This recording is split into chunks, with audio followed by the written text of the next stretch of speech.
সব সময় সুবিধা নিতে চায় বা সুবিধাবাদেরকে নিজেদের আদর্শ হিসেবে চর্চা করে, আপনার বক্তব্য তারই প্রমাণ রাখে কিনা? জনাব শামীম প্রথম হচ্ছে পাটোয়ারি। বিবিসিতে আমি ওটা বলিনি। বিবিসিতে আমাকে বলেছিল আমরা ভোটে যাব কিনা, বলছি সুষ্ঠু নির্বাচনের নিশ্চয়তা বলে আমরা ভোটে যাব। দেন আমাকে জিজ্ঞেস করা হয়েছে জোট করার সম্ভাবনা আছে কিনা, বললাম রাজনীতিতে শেষ কথা বলে কিছু নাই। তখন বললো জামাত বা বিএনপির সাথে জোট হতে পারে, আমি বলি হতেও পারে। ঠিক ওইটাকেই বলা হয়েছে সুযোগ পেলে জামাত বিএনপির সাথে জোট করবে জাতীয় পার্টি। দেখুন এই বিষয়ে এখনো কোনো ফর্মাল আলাপ হয়নি। জোটের রাজনীতি বাংলাদেশে খুব স্ট্রংলি শুরু হয়েছে 2001 সালে। 2001 সালে প্র্যাকটিক্যালি যেখানে জামাত ইসলামের প্রার্থী ছিল সেখানে আওয়ামী লীগের প্রার্থী ছিল না, সরি বিএনপির প্রার্থী ছিল না। যেখানে বিএনপির প্রার্থী ছিল সেখানে জামাতের প্রার্থী ছিল না। It work like magic. এবং সেখানে আওয়ামী লীগ 58টা আসন পেয়েছিল, কিন্তু ভোট পেয়েছিল এক এক দল হিসাবে বিএনপির থেকেও বেশি। ওই ভোটে জামাতেরও একটা ক্ষতি হয়েছে। জামাতের ভোট 91 সালে ছিল খুব সম্ভবত 8 বা 9% বা 11%। ওই ভোটে জোটের কারণে দাঁড়িপাল্লায় ভোট পড়েছিল মাত্র 4%। কিন্তু সরকারটা একচ্ছত্রভাবে গঠন করতে পেরেছিল জামাত বিএনপি, এবং জাতীয় পার্টি ওই ভোটে নানা কারণে মাত্র 14টা আসন পেয়েছিল। যে কারণে 8 সালে জাতীয় পার্টি যে কোনো মূল্যে জোট করে। ওর পরে বাংলাদেশে আর জোট ছাড়া ভোট হয়নি। এখন সামনের ভোটে যেহেতু এখন পর্যন্ত আওয়ামী লীগ নিষিদ্ধ দল বা ব্যান্ড দল, তাদেরকে ছাড়া যদি একটা ভোট হয় সেক্ষেত্রে জাতীয় পার্টি কারোর সাথে জোট করতে পারে। জোট করার মুখ্য উদ্দেশ্য কয়েকটা। আমার যদি 10টি বা 20টি 25টি আসন থাকে, আমি জোট করে যদি আরো 10টি বা 15টি আসন পাই, আবার আমার 100-200 আসনে আমার ভোটগুলো দিয়ে আরেকটি বড় দল কিছু আসন বেশি পায়, তাহলে এটা ভাইস ভার্সা বেনিফিশিয়াল হয়। সেক্ষেত্রে জোট হতে পারে। আমরা এই বিষয়ে ওপেন। আর আপনি যেটা বললেন, জি, ব্রিজ পাটোয়ারি, আপনি শেষ করেন প্লিজ। জি, আরেকটা হচ্ছে যে হ্যাঁ আমরা জোট করি, আমাদের সাথে তো জোট করে, এটা কখনো একতরফা না, এটা অলওয়েজ ভাইস ভার্সা বেনিফিশিয়াল। কারণ ওই জোটের ডিফারেন্সটাই তো ডিফারেন্স করে। 2001 হচ্ছে perfect example, textbook example. Okay. 2001-এ যদি আমি শেষ করে দিচ্ছি, জাতীয় পার্টির ভোটটা যদি আওয়ামী লীগে যেত, তাহলে 2008-এ হয়তোবা আওয়ামী লীগ, 2001-এ হয়তোবা আওয়ামী লীগ সরকার ক্ষমতায় আসতো। 2001-এর ভোটের হিসাব বলছি। না ব্যারিস্টার পাটোয়ারি, আপনার জোটের গণিত ঠিকই আছে, মানে জোট করলে যে ভোট বাড়বে, জোট করলে যে এক ধরনের এটা হয়, সেটা ঠিকই আছে। কিন্তু আপনি আমাকে বলেন যে জুলাই আগস্টে যা নিয়ে আন্দোলন হলো, যেই ব্যবস্থার এগেনস্টে আন্দোলন হলো, তাতে আপনার কাছে কেন মনে হয় যে জাতীয় পার্টির সঙ্গে কেউই জোট করতে আগ্রহী হবে? কারণ যদি এটাকে আপনি একটা আদর্শের লড়াই বলেন, আওয়ামী লীগের কোন অন্যায় জাতীয় পার্টি আসলে করে নাই, জাস্ট খালি প্রধানমন্ত্রী চেয়ারে বসাটা ছাড়া? না না, আওয়ামী লীগের বিরুদ্ধে গণহত্যার অভিযোগ আছে, ব্যাংক লুটের অভিযোগ আছে, ভোটের অভিযোগ আছে। হ্যাঁ, ভোটে আপনি বলতে পারেন জাতীয় পার্টিও ভোটে অংশগ্রহণ করেছিল। অংশগ্রহণ করে 100 আসন পেয়েছে, 200 আসন পেয়েছে তা না। 14 সালের ভোটটা খুবই কোশ্চেনেবল। 14 সালের ভোট থেকেই দেশের সমস্যার সূত্রপাত হয়েছে, এবং 14 সালেই জাতীয় পার্টি দুই ভাগ হয়ে যায়। এক ভাগ ভোট বর্জন করে, আরেক ভাগ ভোটে অংশগ্রহণ করে। এক ভাগ মন্ত্রিসভায় যায়, আরেক পদ সম্পূর্ণ সংসদের বাইরে চলে যায়।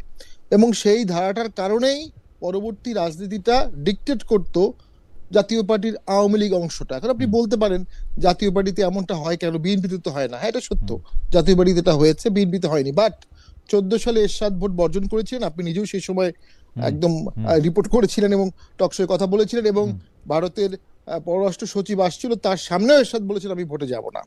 তো এরপরে তো তাকে সিএমএইচি নিয়ে যাওয়া হলো। তো উত্তরবঙ্গের বেশিরভাগ আসনে আমরা তখন ছিলাম না। মানে আমরা এই আলোচনাগুলি আপনার কাছ থেকে একটু শুনতে চাই, শুধু একটু জানতে চেয়ে রাখি যে এরশাদ সাহেব কি ভোটে গিয়েছিলেন সিএমএইচে গিয়ে সেনাবাহিনী তার মাথায় পিস্তল ধরেছিল বলে, নাকি জাতীয় পার্টি আসলে ভারতমুখী দল পররাষ্ট্র সচিবের আসার কারণেই তাকে সিদ্ধান্ত বলতে, মানে ভারতের পররাষ্ট্র সচিব আসার কারণে এরশাদকে সিদ্ধান্ত বদলাতে হয়েছিল? না, আমি পুরো জিনিসটা একদম নিজে প্রত্যক্ষ করেছি। এরশাদ স্যার প্রত্যাহার করলেন, 2 দিন ছদ্মবেশে ছিলেন, এবং 2 দিন উনি পালিয়েছিলেন। ওই 2 দিনে আমাদের ধারণা ছিল বিএনপি জামাত ঢাকা শহরে একটা আন্দোলন হবে, ভোট হবে না, এবং অঙ্কও বলছিল ভোট হবে না। শুরুর দিন শেঠগুপ্ত বললো ভোট পিছিয়ে দেওয়া উচিত। 2 দিন কোথাও কিছু হলো না। 2 দিন পরে সুজাতা সিং আসলেন, এরশাদ স্যার না করে দিলেন। এরপরে তাকে সিএমএইচে নিয়ে যাওয়া হয়। এরপরে উনি সিএমএইচে আটক ছিলেন। এরপরে উনি সরাসরি শপথের পরের দিন ওনাকে নিয়ে আসা হয়, এবং তখন উনি শপথ করেন। শপথ হয়ে যায় সবার, ওনার শপথটা পরে হয়। যেহেতু একটা ভোট হয়ে যায়, তখন আসলে তার কিছু করার ছিল না। তো পুরো জিনিসটার মধ্যে আমি মনে করি হয়তোবা একটা ইনক্লুসিভিটি ট্রাই এরশাদ স্যার শেষ পর্যন্ত করেছিলেন, যে সকল দল মিলে যেন একটা ভোট হয়। উনি জেনুইন ট্রাই করেছিলেন, ট্রাইটা নানা কারণে ফেইলড হয়েছে। তো সেখান থেকেই তো আসলে বাংলাদেশের সব সমস্যার সূত্রপাত আমি আমি শুরু হলো। আমি আমি একমত। আমার প্রশ্নটা ছিল যে এই যে উনি এটা যে ফেল হলো, এইটা আপনি যেহেতু প্রত্যক্ষ সাক্ষী, আমার কথা হলো এর মধ্যে ভারত ফ্যাক্টর বেশি কাজ করছে না আর্মি ফ্যাক্টর? না, কোনোটাই কাজ করেনি। কাজ করেছে ওই সময়ের সরকার। এরশাদ স্যারকে 3টা আসনে নমিনেশন ছিল, একটাতে 5,000 ভোট দিয়েছে লালমনিরহাটে, রংপুরে পাশ করিয়েছে, আর ঢাকারটা উইথড্র করেছে। এটাই হলো বাস্তবতা। কোন ফ্যাক্টর কাজ করেছে এটা আমরা বলতে পারবো না। তবে জামাত বিএনপি 2 দিন যদি আন্দোলনে ঢাকা দখল করে ফেলতো তাহলে প্রেক্ষাপট হয়তোবা ভিন্ন হতো। জামাত বিএনপি কেন ওই সময় আন্দোলন করেনি এটাও গবেষণা করা উচিত, ওকে। এত বড় ট্রাম্প কার্ড দেওয়ার পরও। জামায়াত বিএনপি কেন আন্দোলন করে নাই? জামাত বিএনপি আন্দোলন না করার ক্ষেত্রে একটা কারণ হইতে পারে যে এরশাদ সাহেব যেহেতু একটা বড় ফ্যাক্টর ছিলেন, তিনি আসলে মানে পুরো মিডিয়ার লাইমলাইট, সে সময় আমি যেহেতু একদমই প্রত্যক্ষভাবে একটা টেলিভিশনের নিউজ রুমকে লিড করি, তখন আমি দেখতে পাচ্ছিলাম যে প্রতিদিনই নতুন নতুন ঘটনা এবং শিরোনামের জন্ম দিচ্ছেন হোসেন মোহাম্মদ এরশাদ। কখনো তিনি বলছেন আমার মাথার কাছে পিস্তল আছে, আমার সাথে বেশি বাড়াবাড়ি করলে, আপনাদের নিশ্চয়ই মনে থাকবে সেই সময়কার কথা, তিনি মানা করছেন যে তিনি কি তার মৃতদেহ আসলে এই নির্বাচনে যাবে না। তারপরে আবার তিনি নির্বাচনে যাচ্ছেন, আপনাদেরকে উইথড্র করতে বলছেন, আবার তিনি যাচ্ছেন। আমার মনে আছে শামীম হায়দার পাটোয়ারি নিজেও আসলে উইথড্র করেছিলেন, তার মনোনয়ন মানে তিনি নির্বাচনে লড়েন নাই, আবার তিনি নির্বাচনে গেছেন। হাওয়েভার আমরা এই আলোচনায় আসবো, কিন্তু ডক্টর গালিবের কাছে আমরা একটু যেতে চাই। বেরসে পাটোয়ারি, ডক্টর গালিবের কাছে জানতে চাইবো যে আওয়ামী লীগ নিষিদ্ধের দাবিতে বিএনপি কিন্তু যমুনার আন্দোলনে যায় নাই, কিন্তু এনসিপির সঙ্গে জামায়াত শিবির গিয়েছিল, যেটা হচ্ছে জাতীয় পার্টি সহ মানে জাতীয় পার্টি নিষিদ্ধের একটা মানে জাতীয় পার্টি নিষিদ্ধের প্রসঙ্গটা একটা পরে আসি, যে আওয়ামী লীগ নিষিদ্ধের দাবিতে বিএনপি যায় নাই, কিন্তু এনসিপির সঙ্গে আমরা জামায়াত শিবিরকে দেখছি। আবার জাতীয় পার্টি সহ গত 15 বছর আওয়ামী লীগের জোট সঙ্গী অনুসারী সবাইকেই যখন নিষিদ্ধ চাওয়া হচ্ছে, তখন সেটাতে আসলে জামায়াত জামায়াত জামায়াত চাচ্ছে যে তাদেরকে নিষিদ্ধ করা হোক। এই ক্ষেত্রে কি আমাদের এরকম মনে হইতে পারে যে জামায়াত আসলে বিএনপি বাদে, এনসিপি বাদে বাকি দলগুলো যারা একটু ভোট পেতে পারে তাদের সবাইকে নিষিদ্ধ চায় এই কারণে যাতে মাঠটা ফাঁকা চায়, অর্থাৎ বিএনপি এরকম একটা দাবি করতেছে? ডক্টর গালিব, আপনার কাছে কি মনে হয় যে জামায়াতের দাবিটা কি এই কারণে যে মাঠটা ফাঁকা পাওয়ার জন্য? না খালেদ ভাই, থ্যাংক ইউ আমাকে ইনভাইট করার জন্য। শামীম ভাইকেও ধন্যবাদ আমাদের সাথে জয়েন করার জন্য। আমি শামীম ভাইকে মাঝে মধ্যে শুনি, উনি খুব সুন্দর করে কথা বলেন, and very nice to see him here. তো দেখেন, এখানে ফান্ডামেন্টাল কোশ্চেনটা পলিটিক্যাল লেন্স থেকে না, ফান্ডামেন্টাল কোশ্চেনটা হলো যে আমরা ফ্যাসিবাদের বিয়ন্ডে যাইতে চাই। আমরা আর কখনোই চাই না যে আওয়ামী লীগের মতো আর কোনো পলিটিক্যাল পার্টি এসে এই দেশে গণতন্ত্রকে শেষ করে দিয়ে একটা ফ্যাসিস্ট সিস্টেম তৈরি করুক এবং কেউ হাসিনা হয়ে উঠুক। এটা হচ্ছে আমাদের স্ট্রেইট ফরওয়ার্ড পজিশন। এবং আমি মনে করি যে এখন জামাত, বিএনপি এবং এনসিপি যারা এই সংস্কার প্রক্রিয়ার মধ্য দিয়ে যাইতেছে, তাদেরও এইটা মোরাললেস একটা টার্গেট তাদের আর কি। আপনি ভিন্ন ভিন্ন জায়গায়, কিছু কিছু জায়গায় হয়তো দেখবেন যে সব জায়গায় অ্যাগ্রি করে না, কিন্তু মোরাললেস এটা হলো তার মূল জায়গা। এখন আমরা যদি চাই যে এই ফ্যাসিবাদ আর না আসুক, তাহলে আপনাকে প্রথমে চিন্তা করতে হবে যে আওয়ামী লীগ যারা এখানে আইসা এইভাবে ফ্যাসিবাদ তৈরি করছে, তাদেরকে যদি আমি এখন আবার সুযোগ দিই, তারা আইসা আবার একই কাজ করবে, তাহলে আমি আওয়ামী লীগকে আসতে দিব না। সেকেন্ড হলো, যারা আওয়ামী লীগের সাথে ছিল, ধরেন যে 14 দল, আমাদের শামীম ভাইয়ের পার্টি, যারা আওয়ামী লীগের সাথে ছিল, এই সিস্টেমকে যারা নিজেরা এর বিপক্ষে দাঁড়ায় নাই, যেমন শামীম ভাই বলতেছেন যে আওয়ামী লীগ এবং বিএনপি এবং জামাত 2 দিন যদি আন্দোলন করতো তাহলে ওনাদের জন্য সহজ হতো, কিন্তু ওনারা তো একটা পলিটিক্যাল পার্টি, জনগণের কাছে তো ওনাদের দায়বদ্ধতা আছে। আপনি প্রশ্ন করছেন যে ভারত ফ্যাক্টর না আর্মি ফ্যাক্টর, দেখেন এখানে 3টা ফ্যাক্টর, ভারত, আর্মি, আওয়ামী লীগ। তো আমার একটা পলিটিক্যাল পার্টি যদি ভারত অথবা আর্মি অথবা আওয়ামী লীগের চাপে আপনার কম্প্রোমাইজ করে ফেলে এবং গণতন্ত্রের পক্ষে না দাঁড়ায়, তাহলে সেই পলিটিক্যাল পার্টি তো জনগণের কাছে গ্রহণযোগ্য হয়ে ওঠে না। সেই পলিটিক্যাল পার্টিকে তো আমি দেশের জন্য ট্রাস্ট করতে পারি না। তো আমাদের প্রথম প্রশ্নটা এখানে, আওয়ামী লীগকে আপনি শর্ট টার্মে রাজনীতিতে আসতে দিতে পারবেন না। আওয়ামী লীগের বিচার হইতে হবে, জুলাইয়ের সাথে তার রিকনসিলিয়েশন হইতে হবে, তারপর একটা আলাপ আলোচনার মধ্যে দেশে আসবে। সে 3টা নির্বাচন চুরি করছে, 3টা নির্বাচন বাইরে থাকবে, তারপর আপনি তার আসার ব্যাপারে কথা বলবেন। সেকেন্ড হলো, যারা আওয়ামী লীগের সাথে এখানে আপনার অ্যালাইন্ড ছিল এই 14-15 বছরের মধ্যে, ধরেন প্রথম 5 বছর আপনি বাদ দেন, লাস্ট 10 ইয়ার্স যখন ইলেকশন অলরেডি চুরি হয়ে গেছে, এরপর আওয়ামী লীগের সাথে যারা গেছে তাদের একটা পানিশমেন্ট হইতে হবে। এই পানিশমেন্টটা আওয়ামী লীগের সমান হবে না, আওয়ামী লীগের চেয়ে তার একটু ছোট হবে, কিন্তু there should be a punishment, সেটা নিয়ে আলাপ আলোচনা করতে হবে। এখন আপনি আওয়ামী লীগের যদি 3টা ইলেকশনে বাদ দেন, তাদেরকে 2টা থেকে বাদ দিবেন অথবা 1টা থেকে বাদ দিবেন, কিন্তু they should undergo a punishment. এটা যদি না হয় তাহলে আমরা ক্লিয়ার এক্সাম্পল তৈরি করতে পারবো না। ডক্টর গালিব, আপনার প্লট ঠিক আছে, কিন্তু আমরা আপনার আগে থেকে মানে আওয়ামী লীগ নিয়ে আমার আসলে আপনার সঙ্গে আলাপ না, আমি আপনার সঙ্গে আলাপটা করতে চাই ফেসিজম নিয়ে। আপনি শিক্ষক মানুষ, আপনি নিশ্চয়ই ফেসিজম আমার থেকে অনেক বেশি গুণ পড়াশোনা করেন, ব্যাখ্যাও করতে পারবেন, কিন্তু আমি ফেসিজমের সকল লক্ষণ এখন জামাতে ইসলামের মধ্যে দেখতে পাই। খুবই আনফরচুনেট, আমি এতদিন দেখি নাই, কিন্তু এখন কিন্তু দেখতে পাই। এখন জামাতে ইসলামের নেতাদের মুখে শুনি প্রশাসন কেন তাদের সাহায্য করতে হবে ইহকাল। আমি জামাতে ইসলামের নেতাদের মুখে শুনি পরকাল থেকেও তারা কিভাবে ডিরেকশন পেয়ে গেছেন যে তারা কিভাবে গিয়ে নেতা হবেন। আমি জামাতে ইসলামীকে আপনি কিভাবে দেখেন আমি জানি না, আমি কিন্তু দিনে দিনে দেখতেছি যে ফ্যাসিজমের চূড়ান্ত যে রূপটা আমি যতটুকু বুঝি ওইটার মধ্যে তারা হয়ে উঠছেন। আমি কারো নাম বললাম না, আপনি এগুলো আরো খুব ভালো করে জানেন। খালেদ ভাই, আমি এটাকে একটু রেসপন্স করি। দেখেন, আপনার যেই জায়গা থেকে প্রশ্নটা আসতেছে এবং যেই ডাটা পয়েন্ট আপনি ইউজ করতেছেন, আমি আপনার সাথে এগ্রি করি, এই ডাটা পয়েন্ট এক্সিস্ট করে। কিন্তু আমাদেরকে যেটা দেখতে হবে যে এই ডাটা পয়েন্টগুলো কতখানি প্রমিনেন্ট এবং কতখানি ফ্রিকোয়েন্ট এবং কতখানি জামাতের মেইন স্ট্রিম। যেমন আপনি ধরেন, আপনি যদি সোশ্যাল মিডিয়ায় গিয়ে নানান লোকের বক্তব্য তোলেন, অথবা আপনি যদি দেখেন যে সমাজের কোন জায়গায় কি হইতেছে, তাহলে সেগুলোর মধ্যে থেকে কনক্লুশন আসাটা কঠিন হবে। আমাদের আর একটু কেয়ারফুলি এটাকে এক্সামিন করতে হবে। যেমন আমি একটা এক্সাম্পল দিই, যে জামাতের শাহজাহান চৌধুরী কয়েকদিন আগে চট্টগ্রামে যে বক্তব্য দিচ্ছেন প্রশাসন নিয়ে, এই বক্তব্যকে যদি আপনি ফেস ভ্যালুতে ধরেন এবং এটাকে যদি বলেন আপনি যে এটা জামাতের মেইন স্ট্রিম পজিশন, তাহলে আপনার বক্তব্য ঠিক আছে। কিন্তু এট দ্য সেম টাইম আপনি আরেকটা ডাটাকে যদি প্রসেস করেন, যে জামাত তো কয়েকদিন আগে তাদের সেক্রেটারি জেনারেল এক বিবৃতিতে বলছে যে তারা সকল এসপি এবং ডিসি লটারির ভিত্তিতে দিতে বলতেছে, যাতে করে কোনো দলীয় লোক সেখানে না যায়, যে লটারি হোক, লটারির ভিত্তিতে যারে পড়ে তারে দিবে। তো এটা যখন জামাতের পজিশন, তখন তো আপনার এই ডাটার কাজ করতেছে না, সে আসলে ফ্যাসিবাদ চায়। তো আপনি আসলে এটাকে যদি এইভাবে দেন যে আমরা জুলাইয়ের পরেও বাংলাদেশের রাজনীতিতে অনেকগুলো এলিমেন্ট হিয়ার অ্যান্ড দেয়ার দেখি, যে যেটা আসলে এই ফ্যাসিবাদী প্রক্রিয়াটাকে আবার ফিরায় আনার অথবা তাদের মধ্যে নিজেরা পাওয়ারে গেলে এক ধরনের ফ্যাসিবাদী প্রক্রিয়ায় যাইতে পারে, এই সম্ভাবনা উকিঝুঁকি দেয়, আমি আপনার সাথে ডিসএগ্রি করবো না। কিন্তু আপনি যদি কনক্লুশন টানতে চান যে আমি জামাতকে স্পেসিফিকলি এই প্রবণতার মধ্যে দেখি, তাহলে আমি বলবো যে না, তাহলে আমাদের কেস বাই কেস যাইতে হবে, যে জামাতের পার্টির স্ট্যান্ড কি, কোথায় তার লিডাররা কি বলতেছে। ওকে, আমরা পার্টি স্ট্যান্ড নিয়ে একটু ডক্টর গালিব আপনার সাথে কথা বলি। আপনার সাথে আপনি যে 2-3টা ব্যাপার বলছেন যে এটা আসলে আমরা জামায়াতের বক্তব্য হিসাবেই দেখব কিনা।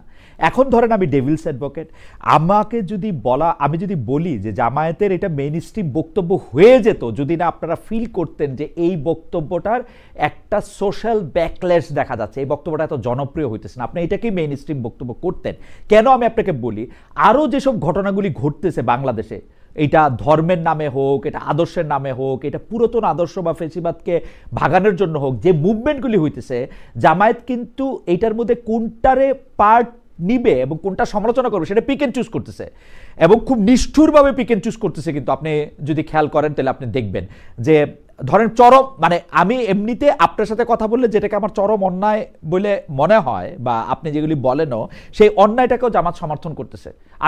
আমি আবারও উদাহরণ দিলাম না, উদাহরণগুলি নিশ্চয়ই আপনার সামনে আছে। কয়েকদিন আগে যেই উদ্দেশ্যে একটা কারাগারে লোক নিক্ষেপ হোক, অন্য একটা জায়গার কিছু ভেঙে দেওয়া হোক, অন্য একটা কিছুর পুড়িয়ে দেওয়া হোক, এগুলির ব্যাপারে আপনাদের অবস্থানটার ক্ষেত্রে আমি বলতেছি, জামাতের অবস্থানের ক্ষেত্রে বলতেছি। জি না, আমি যদি আপনি এখানে এভাবে আসেন যে বাংলাদেশের রাজনৈতিক সংস্কৃতি এখনো যথেষ্ট পরিমাণ গণতান্ত্রিক হয়ে ওঠে নাই, এবং রাজনৈতিক দলগুলোর যে আভ্যন্তরীণ আন্ডারস্ট্যান্ডিং, সেই আন্ডারস্ট্যান্ডিংকে যদি আপনি আনচেকড ছেড়ে দেন, তাহলে আমরা একটা ভালো গণতন্ত্র পাবো না। আপনি যদি এই কথা বলতে চান, আমি আপনার সাথে 100% এগ্রি করি। দেখেন, গণতন্ত্রে আমরা যে সেপারেশন অফ পাওয়ার বলি, যে নির্বাহী বিভাগ, বিচার বিভাগ এবং আপনার সংসদ আলাদা থাকবে, কেন বলি? কারণ আমরা মানুষকে ট্রাস্ট করি না। আমরা মনে করি মানুষের হাতে অ্যাবসোলুট পাওয়ার দিলে তারা অ্যাবসোলুটলি করাপশন করবে।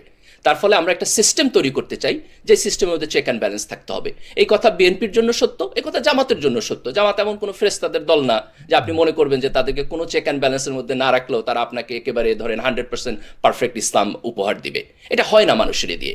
তার ফলে যেটা করতে হবে, ইনসাইড দ্য পার্টি অফ জামাত ইসলাম এবং outside in our Democratic system, আমাদের চেক অ্যান্ড ব্যালেন্স করতে হবে। জুলাই সনদের পক্ষে তো আমরা এই কারণেই তো আমরা বলতে চাই যে আপনি একটা সংস্কার করেন। আপনি বলেন যে 2বারের বেশি কেউ প্রাইম মিনিস্টার হইতে পারবে না, কারণ আপনি এই জাজমেন্টের উপরে ভরসা করেন না যে তারেক রহমান 10 বছর থাইকা নিজে থেকে ক্ষমতা ছাড়িয়ে দিয়ে চলে যাবে, অথবা ডাক্তার শফিকুর রহমান এটা ছাড়িয়ে দিয়ে চলে যাবে। এই ভরসা আপনি করেন না। আমরা সিস্টেম ডেভেলপ করি। এই যে আপনি বললেন যে জামাতকে যদি আমরা একটা পাবলিক সমালোচনার মধ্যে না রাখি, তাহলে জামাতের রাজনীতিও একটা ফ্যাসিবাদী প্রবণতার দিকে যাইতে পারে, coat unquote. I agree with that. এটা শুধু জামাতের জন্য সত্য না, প্রত্যেকটা পলিটিক্যাল পার্টির জন্য সত্য। এই কারণে আমাদের সমাজে সিভিল সোসাইটি থাকতে হবে, এই কারণে খালেদ ভাই আপনাকে কথা বলতে হবে, এই কারণে আমাকে কথা বলতে হবে, এই কারণে শামীম ভাইকে কথা বলতে হবে যে কেন জাতীয় পার্টি এই বাজে রাজনীতি করলো গত 10 বছর, সেই প্রশ্ন উত্তর তাকেও দিতে হবে। আমরা সবাই মিলে যদি এটা না করি তাহলে আপনি কোনোদিন কারো উপর ভরসা করে যাইতে অবশ্যই অবশ্যই অবশ্যই সবাইকে দিতে হবে। আমি জাস্ট একটা জিনিস আপনাকে বলি ডক্টর গালিব, আপনার সঙ্গে কথা বলা মানে দর্শকরা হয়তো জানে না, আমি ক্যামেরার বাইরেও ডক্টর গালিবের সাথে কথা বলতে চাই, বলি, এবং তার কথা তো আমি শুনি। সেই জন্য আপনার সাথে কথা বলতে সময় আমি আপনাকে কোট করি, আপনাকে কোট করি যে এই যে আবুল সরকার গ্রেপ্তার ও পরবর্তী ঘটনা প্রবাহ নিয়ে আপনি মন্তব্য করেছেন, আপনাকে কোট করি, ধর্মের বিশ্বাস, শিক্ষা এবং নবী রাসূলের প্রতি যেহেতু মানুষের অসীম ভক্তি ও শ্রদ্ধা থাকে, মূর্খ এবং ইতরের মতো এইটাকে আঘাত করা কোনো বাক স্বাধীনতা নয়, বরং অত্যন্ত নিচু স্তরের অসভ্যতা। আমি আপনার এই বক্তব্যকে কনফার্ম করছি না, কিন্তু পাশে আরেকটা ব্যাপার রাখতেছি, আমরা কিন্তু অনেক বক্তাকে ধর্মীয় বক্তব্য বা ওয়াজের লিবাসে এমন সব কথা বলতে শুনি যে এই কথাগুলি আসলে মানে আপনি যাদের কথা বলছেন তাদের জন্য অনেক সময় অবমাননাকর। কিন্তু আমরা জামায়াতকে দেখি না যে এই কথাগুলিকে কনফ্রন্ট করতে অনেক বানোয়াট হাদিস বলা, অনেক রকম গালগপ্প বলা, শুধু ইসলাম ধর্মকে একটা অন্য জায়গার মধ্যে থেকে চলা, মানে আপনাদের যে শিক্ষা সেই শিক্ষার বাইরে গিয়ে বলা, সেই ক্ষেত্রে আপনাদের প্রতিবাদ কিন্তু আমরা দেখি না। কিন্তু আমরা প্রতিবাদ দেখতেছি এইটার ক্ষেত্রে। এই প্রতিবাদ কি পিক এন্ড চুজ করা কিনা? না খালেদ ভাই দেখেন, এইখানে এই যেই ব্যক্তির ব্যাপারে কথা বলা হচ্ছে, উনি যে অফেন্সিভ ল্যাঙ্গুয়েজ বলছেন, এই অফেন্সিভ ল্যাঙ্গুয়েজের কোনোভাবেই আমরা জাস্টিফাই করতে পারবো না, এটা আলোচনার বাইরে রাখতে হবে। এই অফেন্সিভ ল্যাঙ্গুয়েজ একটা সভ্য সমাজের জন্য অ্যাপ্লিকেবল না।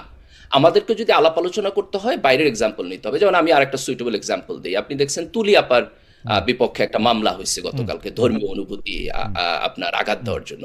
এই মামলাটা যদি আপনি দেখেন, উনি যেটুকু বলছেন সেটুকু ইমপারফেক্ট, এটা মানে বলা ওনার উচিত হয় নাই, কিন্তু এইটুকু ইমপারফেকশন কারেকশনের সুযোগ থাকা উচিত। এইটুকু ইমপারফেকশনের কথা আমরাও অনেক সময় বললে আপনি তার নামে মামলা করে দিবেন, এটা কোনো ওয়ে হইতে পারে না। তো ধর্মীয় অনুভূতি এইটা সমাজে পলিটিক্যাল ইউজ হয়। ধরেন জামাতের লোকদের নামেও কিন্তু ধর্মীয় অনুভূতির মামলা করছিল হাসিনা, এবং তাদেরকে অ্যারেস্টও করছিল এই মামলায়। আজকে তুলি আপার বিপক্ষে যে মামলা হয়েছে এটাও পলিটিক্যাল। তো আমাদেরকে দুইটা জিনিসকে আলাদা করতে হবে। একটা হলো যে সমাজে ধর্মের ব্যাপারে রেকলেস হইয়া মানুষ উল্টাপাল্টা কথা বলবে, এটা সমাজে থাকা উচিত না, এখানে আমাদের একটা বাদ দিতে হবে। But at the same time আমাদের কেয়ারফুল থাকতে হবে যে আপনি হয়তো জানার জন্য বলছেন, বোঝার জন্য বলছেন, সেটাকেও আপনি ধর্মীয় অবমাননা হিসেবে পলিটিক্যালি তুলা ধরে আঙ্গুল তুলবেন, এটা ঠিক না। জামাতের দিক থেকে রিলিজিয়াস লোকদের যে কথাবার্তা, সেটার মধ্যে যদি অফেন্সিভ কিছু থাকে, এটা জামাতের যেমন কল আউট করা দরকার। আবার দেখেন, জামাতের সাথে বাংলাদেশের অন্যান্য ধর্মীয় স্কুল অফ গ্রুপের কিছুটা কনফ্লিক্টের জায়গাও আছে, তো জামাতের জন্য এটা কঠিন। আমাদেরকে যেটা বলতে হবে যে আমাদের যারা আলেম ওলামা আছেন তাদের মধ্য থেকে এটা আসা উচিত আর কি। এটা শুধু জামাতে যে পলিটিক্যাল পার্টি হিসাবে না, বরং সামগ্রিকভাবে আলেম ওলামাদের মধ্য থেকে এটা আসা উচিত। আমি একটু আচ্ছা, এইটা নিয়ে আসলে কথা বলাও নানা কারণেই এটা নিয়ে হয়তো আমাদের কথা বলার দরকারও, আবার কথা বলার থেকে যেমন ডক্টর গালিব বলতেছেন যে এটাকে আলাপ আলোচনার বাইরে রাখাও একটু দরকার। আমি এটা মেনে নিলাম, আমি এরপরে আবার এই প্রসঙ্গের মধ্যে আসবো। শুধু আরেকটা জিনিস বোধহয় আমরা এখানে বলতে পারি, সেটা হলো যে দেখেন, এই ব্যক্তির বক্তব্য অফেন্সিভ, বাংলাদেশের আইনে অপরাধ, ওনাকে অ্যারেস্ট করা হবে, সেটা ঠিক আছে, কিন্তু ওনার সাথে যারা আছে তাদের ব্যাপারে যদি আপনি অন্যরা আইন হাতে তুলে নেয়, সেটাও অ্যানার্কি। আমরা কেন ধর্মের ব্যাপারে এই অফেন্সিভ বক্তব্যকে কিন্তু গালিব, আপনি কি সিরিয়াসলি আপনি মনে করেন যে একজন পালাকার, যে এই পালা 30, 35, 40, 45 বছর ধরে এই পালাটা এমনিই চলে আসতেছে, এই পালার মধ্যে পক্ষ বিপক্ষ ধরে তাদের মতো করে তারা এটা বুঝান, এই বোঝাটা আসলে ইসলামের কোনো ক্ষতি করে বা ইসলামের অনুভূতির কোনো একটা কাজ করতে পারে? এই ল্যাঙ্গুয়েজে যদি হয় তাহলে আমি সিরিয়াস কোশ্চেন তুলব। আপনি মানে এই ল্যাঙ্গুয়েজটা তো নতুন করে আসে নাই আর কি, মানে এটা 2001 সালে আগে থাকলে আগেও রং, আগে যদি থাকে আগেও রং, এটা আপনি কোনোভাবে জাস্টিফাই না। কারণ আপনি ল্যাঙ্গুয়েজটা দেখেন, এটা ফ্যাকচুয়ালি ইনকারেক্ট, যে আলাপ আলোচনা হইতেছে সেই আলাপ আলোচনার কোনো মেরিট আমি দেখি না। এটা আগে থাকলে আমি মনে করি পুরো জিনিসটা নিয়ে প্রশ্ন তোলা উচিত। এই ল্যাঙ্গুয়েজে এইভাবে এটা কোনোভাবে অ্যাকসেপ্টেবল। আপনি কি মনে করেন যে ধরেন আমি একটা ইনকারেক্ট জিনিস বললাম, আমি ফ্যাকচুয়ালি একটা রং জিনিস বললাম, বা আমি মনে করেন আপনার কথাটার মানে আপনি যে সেই ভালোটা আমি স্বীকার করলাম না, সেইটা কি আমার মানে ফৌজদারি অপরাধ হওয়া উচিত? হ্যাঁ, দেখেন কেন আমি বলি খালেদ ভাই, যেমন আমি যদি আপনার নামে একটা মিথ্যা কথা বলি, আপনার চরিত্র নিয়ে কোনো কথা বলি, অথবা আপনার ব্যক্তিগত কোনো বিষয় নিয়ে পাবলিকলি আপনাকে ডিফেম করি, তাহলে অফকোর্স এটা ফৌজদারি না হলেও মানহানির মামলায় যাবে। রাইট, শামীম ভাই ভালো মানুষের বলতে ক্ষেত্রে পারবে, সত্য, তাই মানুষের না? ক্ষেত্রে সত্য, রাইট। একজন ইন্ডিভিজুয়াল ব্যক্তির ক্ষেত্রে এখন হ্যাঁ, দেখেন, নবী এবং রাসূলকে আমাদের সমাজের লাখ লাখ হাজার হাজার মানুষ তার নিজের সম্মানের চাইতে বেশি ভালোবাসে। রাইট। তো আপনি যদি সেটাকে অফেন্ড করেন, it goes exactly to the same point. তাদের এন্ড সেকেন্ড, তাদের তাদের এবং সেকেন্ড, তাদের সম্মান ডিফেন্ড করার ক্ষমতা তো তাদের আছে, তারা তো এরকম বলে নাই। মানে আপনি কি এটা মানে স্ক্রিপ্ট দিয়েও আপনি এটা বলতে পারেন যে মানে আসলে মানে ওই সম্মান ডিফেন্ড করার দায়িত্ব আল্লাহ মানুষকে দিছে? না ডেফিনেটলি দেখেন, ইসলামে হালাল হারামের বিধান আছে, তাই না? আছে হালাল তো, হারামের হ্যাঁ। বিধান হলো যে মানে আপনি সেটা ব্যক্তিগত এমন অপরাধ, আমি হারাম করলাম, আল্লাহ আমার বিচার করবে।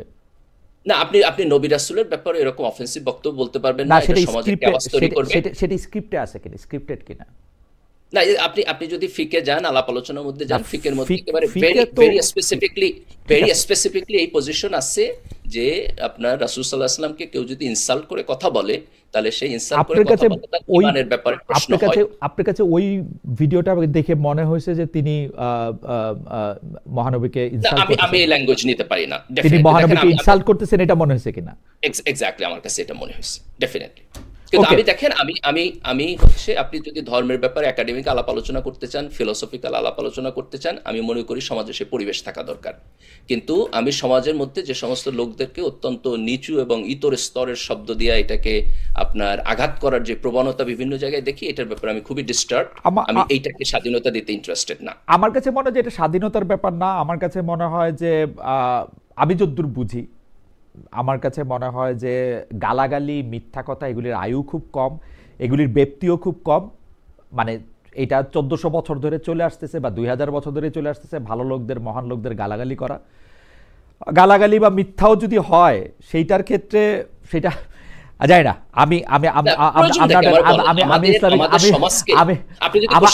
আমি যদি বলি যে 1400 বছর আগে বা 570 খ্রিস্টাব্দ থেকে শুরু হয়ে 610-এর নবুয়ত প্রাপ্তি থেকে শুরু হয়ে যত দিন গেছে, একদিনও হয়তো এরকম যায় নাই যে তাকে তার নিজের দলের লোকদের, নিজের গোষ্ঠীর লোকদেরও গালাগালি না শুনতে হয়েছে। বাট আমি জানি না, সেই জন্য আমি স্ক্রিপ্ট খোঁজ করতেছিলাম যে এইটার জন্য তার ফৌজদারি শাস্তি দেওয়ার দরকার আছে নাকি তাকে আসলে মানে। না, আপনি যদি পানিশমেন্টের জায়গায় প্রশ্ন তুলতে চান যে ধরেন যে এটার পানিশমেন্ট প্রসিডিউরটা কি হবে, তাহলে এটা নিয়ে ধরেন আলেম ওলামাদের আলাপ আলোচনা করতে হবে। একজন যদি ধরেন যে ফার্স্ট টাইম অফেন্স যদি হয়, সে যদি সরি বলে, তার কারেকশনের সুযোগ থাকা উচিত, তাই না? সেন্টেন্সিং ইজ এ ডিফারেন্ট জিনিস। আপনি যদি গিলটি নন গিলটি বলেন, তাহলে আমি বলবো যে হি ইজ গিলটি। সেন্টেন্সিং নিয়ে যদি আলাপ করতে চান, তাহলে আমি বলবো দ্যাট উইল বি এই গিলটিটা আপনিই বলতে চান? না, আমি বলতে চাই না। আপনি যদি আমার পার্সোনাল অপিনিয়ন জিজ্ঞেস করেন, তাহলে আমি বলবো যে আমার কাছে মনে হয়েছে উনি গিলটি। এখন আপনি কিভাবে কালেক্টিভলি গিলটি বলবেন, সেটা তো আইনের প্রশ্ন। ওকে, আমাকে একজন বলছেন, আমি একটু যাচ্ছি ব্যারিস্টার পাটোয়ারির কাছে। ব্যারিস্টার পাটোয়ারির কাছে অনেকগুলি বিষয় নিয়ে আমাদের কথা আছে, আমরা ব্যারিস্টার পাটোয়ারির কাছে যাচ্ছি। একজন, উনার নাম মমিন 9894, মানে এটা হয়তো উনার নাম না, কিন্তু উনি অনেকগুলি মেসেজ পাঠিয়েছেন, দেখে আমি একটু পড়ে শোনাচ্ছি। খা মহিউদ্দিন, আপনার ইসলামের নলেজ খুব সীমিত, আপনি এই আলোচনা বেশি টানাটানি না করে যে বিষয়ে আপনার এক্সপার্টিজ আছে সেটা নিয়ে আলোচনা করেন। আমি খুবই দুঃখিত, আপনার কথা সত্য, আসলে আমার ইসলামের নলেজ সীমিত, কিন্তু আমার খুব বেশি নলেজ আসলে কোনো বিষয়ে নাই আপনাকে। সো আমি যাচ্ছি ব্যারিস্টার শামীম আদার পাটোয়ারির কাছে। ব্যারিস্টার শামীম আদার পাটোয়ারি, বিগত 35 বছরে কখনো জাতীয় পার্টির ভেতরে বিএনপি পন্থী, কখনো আওয়ামীপন্থী গোষ্ঠী, এই কারণে জাতীয় পার্টি বারবার ভাঙনের মুখে পড়েছে। কিন্তু বাইরে থেকে এটা মনে হলো জাতীয় পার্টির রাজনীতি, মানে কেউ কেউ বলছেন আসলে নিয়ন্ত্রণ করে ঢাকা ক্যান্টনমেন্ট এবং ভারত।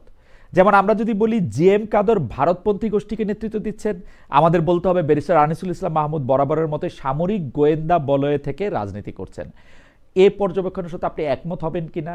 মানে কখনো ভারত, কখনো ক্যান্টনমেন্ট, আপনারা কখনো আর জনগণের কাছে যাবেন কিনা? না, অনেকগুলো। 91 সালে জাতীয় পার্টি 35টা আসন পেয়েছিল। 96 সালে 17% বাংলাদেশের মানুষ জাতীয় পার্টিকে ভোট দিয়েছিল। বিদেশি অনেকের সাথে অনেকের সম্পর্ক থাকে, কিন্তু ভোটের দিন এদেশের মানুষ যেটা করে সেটাই হয়, যদি সুষ্ঠু ভোট হয়। আর আপনারা যে বিষয়ে ডিসকাশন করছিলেন বাউলদের বিষয় নিয়ে, এটা আমাদের পেনাল কোডেই অপরাধ। যদি কেউ কোনো ধর্মকে, যে কোনো ধর্মকে আঘাত দিয়ে কোনো কথা বলে, এটা শাস্তিযোগ্য, পেনাল কোডের অপরাধ আছে। আপনি নুপুর শর্মার এক্সাম্পল দেখেন, ভারতে বিজেপির নেতা, বাগ্মী নেত্রী, অসম্ভব কথা বলতেন। উনি হঠাৎ করে মহানবী সভায় বাজে কমেন্ট করলেন, পুরো মিডল ইস্ট ভারতীয় পণ্য বাতিল করা শুরু করলো, সুপ্রিম কোর্ট ডেকে ডেকে শাসিয়েছে। না না, আপনি ধর্মীয় এবং অনুভূতি, তাকে বিজেপি আপনি থেকে ব্যারিস্টার পাটোয়ারি, আপনি ধর্মীয় অনুভূতিতে জি। মানুষের আঘাত দিবেন, এটা কোনো অপরাধ হিসেবে বিবেচিত হবে না। যে যার মতো করে যার ধর্মকে গালাগালি না। করবে, সেইটা যে এটা করা হবে, এইটা কিন্তু আমি কখনোই এটা ভালো মনে করি না। আমার কাছে রাইট। কথা হলো যে আমি আমার কাছে কথা হলো যে ওই কন্টেন্টটা রিঅ্যাকশনটা তাই ছিল কিনা। আর দ্বিতীয়, আপনি যেহেতু প্রসঙ্গটা তুললেন, সেই জন্য আমি আপনাকে বলতে জি। পারি, ধর্মীয় অনুভূতিতে আঘাত কি শুধু সংখ্যা গুরুদের ক্ষেত্রেই প্রযোজ্য বাংলাদেশে? আপনি সবার ক্ষেত্রে প্রযোজ্য। হ্যাঁ, তা আমি যেটা নিয়ে শঙ্কিত সেটা জি। হচ্ছে রিয়াকশনটা। রামদা হাতে একজন বাউলকে মারতে মারতে পুকুরে ফেলে দেওয়া হলো, এইটা রিয়াকশন দরকার ছিল না।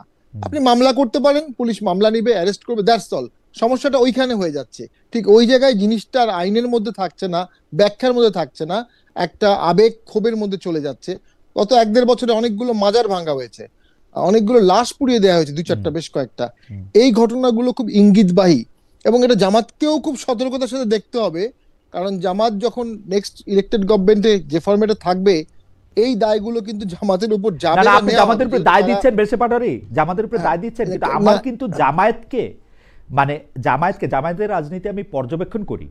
আর আপনি কি জাতীয় পার্টির দায় দেখেন না? জাতীয় পার্টি কিন্তু না। এই ধর্মটাকে যেভাবে ব্যবহার করেছেন, তার জাতীয় পার্টির জন্ম লগ্ন থেকে এই দায়টা নিয়েও যদি একটু আপনি আমাকে বলতেন, যেভাবে এরশাদ সাহেব মাজারগুলিতে গিয়েছেন, মসজিদে গিয়েছেন, মানে আপনি যদি সেইটাও একটু বলতেন তাহলে একটু জি, সুবিধা হতো। আমি বলছি, জি। এরশাদ স্যার শুক্রবার ছুটি ঘোষণা করেছে, ওটা এখনো আছে। এরশাদ স্যার রাষ্ট্রধর্ম ইসলাম করেছে, এটা কয়েকবার সংবিধান অ্যামেন্ডমেন্ট হয়েছে। রাষ্ট্রধর্ম এরশাদ করেছে একবার, পরে আওয়ামী লীগ 15 অ্যামেন্ডমেন্টে ওইটা আবার নিয়ে আসছে, ওটা বাতিল করে আবার নতুন ভাবে নিয়ে আসছে। আর এরশাদ স্যার লাঙ্গল বন্ধেও তো বিশাল একটা আশ্রম করেছিলেন, জন্মাষ্টমী ছুটির দিন করেছিলেন। উনি বৈত্যবাদে বিশ্বাস করতেন, জন্মাষ্টমী ছুটি এরশাদের করা। এবং মন্দির মসজিদ সবগুলোর বিদ্যুৎ বিল, কারেন্ট বিল, পানির বিল এগুলো বন্ধ করে দিয়েছে, মসজিদ মন্দির গির্জা সবকিছুর। যা ধর্ম খুব ক্রিটিক্যাল ইস্যু। এবং আমি কেন জামাতের কথা বলছি, কারণ তারা at the moment apparently largest দল যারা ইসলামিক। এবং ওই যে আমরা আওয়ামী লীগের সাথে ছিলাম, আওয়ামী লীগ খারাপ কাজ করেছে, আমরা সেই দায় আমাদের উপর আসছে, পলিটিক্যাল দায় আসছে না, ওরকম জামাতের উপরও এগুলোর দায় আসবে এবং আরো বড় আকারে আসবে। এটা আমার পলিটিক্যাল অ্যানালাইসিস। নাও ভোটে অংশগ্রহণ করা, অনেকেই বলতে পারে কেন করলেন, আমরা করলাম না, আপনারা কেন করলেন। এটা হতে পারে, 18 সালে সবাই অংশগ্রহণ করেছিল। পৃথিবীর কোন পেনাল কোডে ভোটে অংশগ্রহণ করা শাস্তিযোগ্য অপরাধ?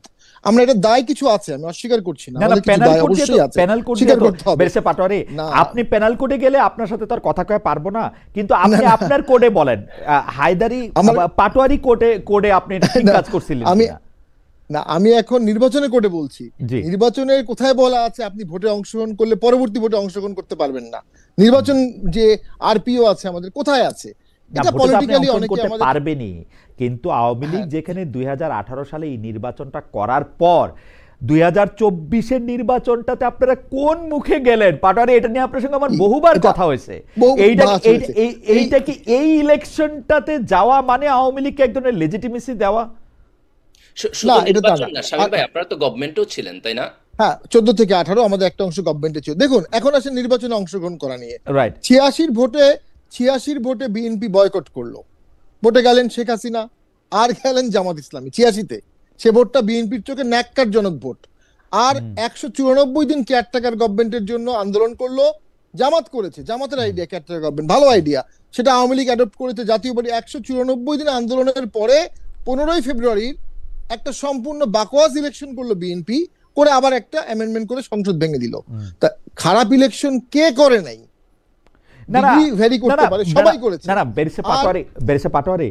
আমরা যদি এইটাকে একদম, আমি জানি না বাগধারাটা ঠিক মতো প্রয়োগ করা হলো কিনা, এইটা একদমই শাক দিয়া মাছ ঢাকা। মানে আপনাকে যখন আমি জিজ্ঞেস করলাম আপনি এটা কেন করছেন, তখন আপনি বললেন আপনার খালাতো ভাইও তো করছে, কিন্তু এইটা কি আপনার করাটাকে জাস্টিফাই করে কিনা? না, ওইটার কারণে আপনি আমাকে ভোটে ব্যান করতে পারেন না, আপনি আমাকে গালি দিতে পারেন, আপনি আমাকে পলিটিক্যালি ব্লেম করতে পারেন, আমার ভোটারদের মধ্যে কিছু অংশ ছুটে যাবে, অন্যরা আমাকে ভোট দিবে না, ফ্লোটিং, এটা হতে পারে, পলিটিক্যাল মাঠে খেলা হবে। কিন্তু ওই যে ব্যানের দাবি যেটা, ওই কারণে 3বার আওয়ামী লীগ খারাপ ইলেকশন করেছে, কোনো সন্দেহ নাই। আচ্ছা, ঠিক আছে, এই ব্যানের দাবিটা নিয়ে আমি একটু ডক্টর গালিবরে একটু জানতে চাইবো। আমার এলাও করলে আমি শামীম ভাইকে একটা কোশ্চেন করতে চাই। এটা আপনি একটু শেষ করেন। হ্যাঁ গালিব, এটা নিয়ে আপনি একটু প্রশ্ন করেন। আপনি একটু মনে রাখেন যে এটা নিয়ে আপনি একটু বলবেন তো, যে উনি একটা স্পেসিফিক প্রশ্ন করছেন যে ব্যান তো হইতে পারে না, তার ভোট কমবে, সেইটা জনগণকে জবাব দেবে, এটা আপনি বলবেন, কিন্তু আমাদের কথা শামীম পাটোয়ারি একটু শেষ করে নাকি আজ আসতেছি আপনার কাছে, আপনি একটু মনে রাখেন। আমার কথা হচ্ছে হ্যাঁ, আওয়ামী লীগ 11 বছর খুবই কোশ্চেনেবল ভাবেই ক্ষমতা ছিল, আমি স্বীকার করছি। 14, 18, 24, 11 বছর না, 10 বছর 6 মাস অবশ্যই কোশ্চেনেবল।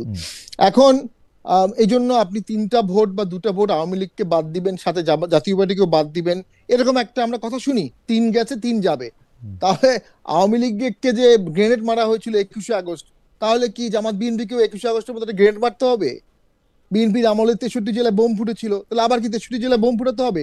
মানে না না, কিন্তু আচ্ছা ঠিক আছে, আচ্ছা ঠিক আছে, ফুটাইতে হবে না, আচ্ছা ঠিক আছে, ফুটাইতে হবে না, কিন্তু কিন্তু বেরসে পাটোয়ারি আপনি একজন জুরিস্ট, আপনি একজন জুরিস্ট, আপনি বলেন তো যে এই 14, 18, 24 এই 3 নির্বাচন করার জন্য এবং আমাদের মাথায় জগদ্দল পাথরের মতো চাইপা থাকার জন্য আপনি কোনো শাস্তি রেকমেন্ড করবেন না? কোনো শাস্তি হবে না? মানে শাস্তিটা জনগণকেই দিতে হবে, এর বাইরে আর কি শাস্তি দিবেন? দেশ যদি বাঁচাতে চান, দেশে যদি অন্তর্ভুক্তি আপনি বিলিভ করেন, দেখেন 14 সালে অন্তর্ভুক্তি ছিল না, এটাই কিন্তু প্রবলেম, এবং সেখান থেকেই সংস্থার সূত্রপাত হয়েছে।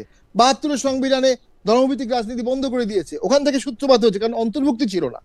এখনো যদি অন্তর্ভুক্তি না রাখেন, সমস্যাটা সমাধান হবে না। আমি একটা প্রশ্ন করে ছেড়ে দিই, যখন 21শে আগস্ট বোম মারা হলো, তখন জামাত ইসলামী যে আচরণটা করেছিল, এটা কি ইসলামে জাস্টিফাইড কিনা? মানে ইসলাম একটা অন্যায়ের প্রতিবাদ করবে, ন্যায় বিচার চাবে, নাকি জজ মিয়ার নাটক করবে? ওকে, আপনি এটা বলবেন ডক্টর গালিব, কিন্তু আপনি আমাকে একটা কথা বলেন তো, ইসলামিক আচরণ কি খালি জামায়াতে ইসলামীরই করতে হবে? জাতীয় পার্টি, বিএনপি, আওয়ামী লীগ কাউরে করতে হবে না?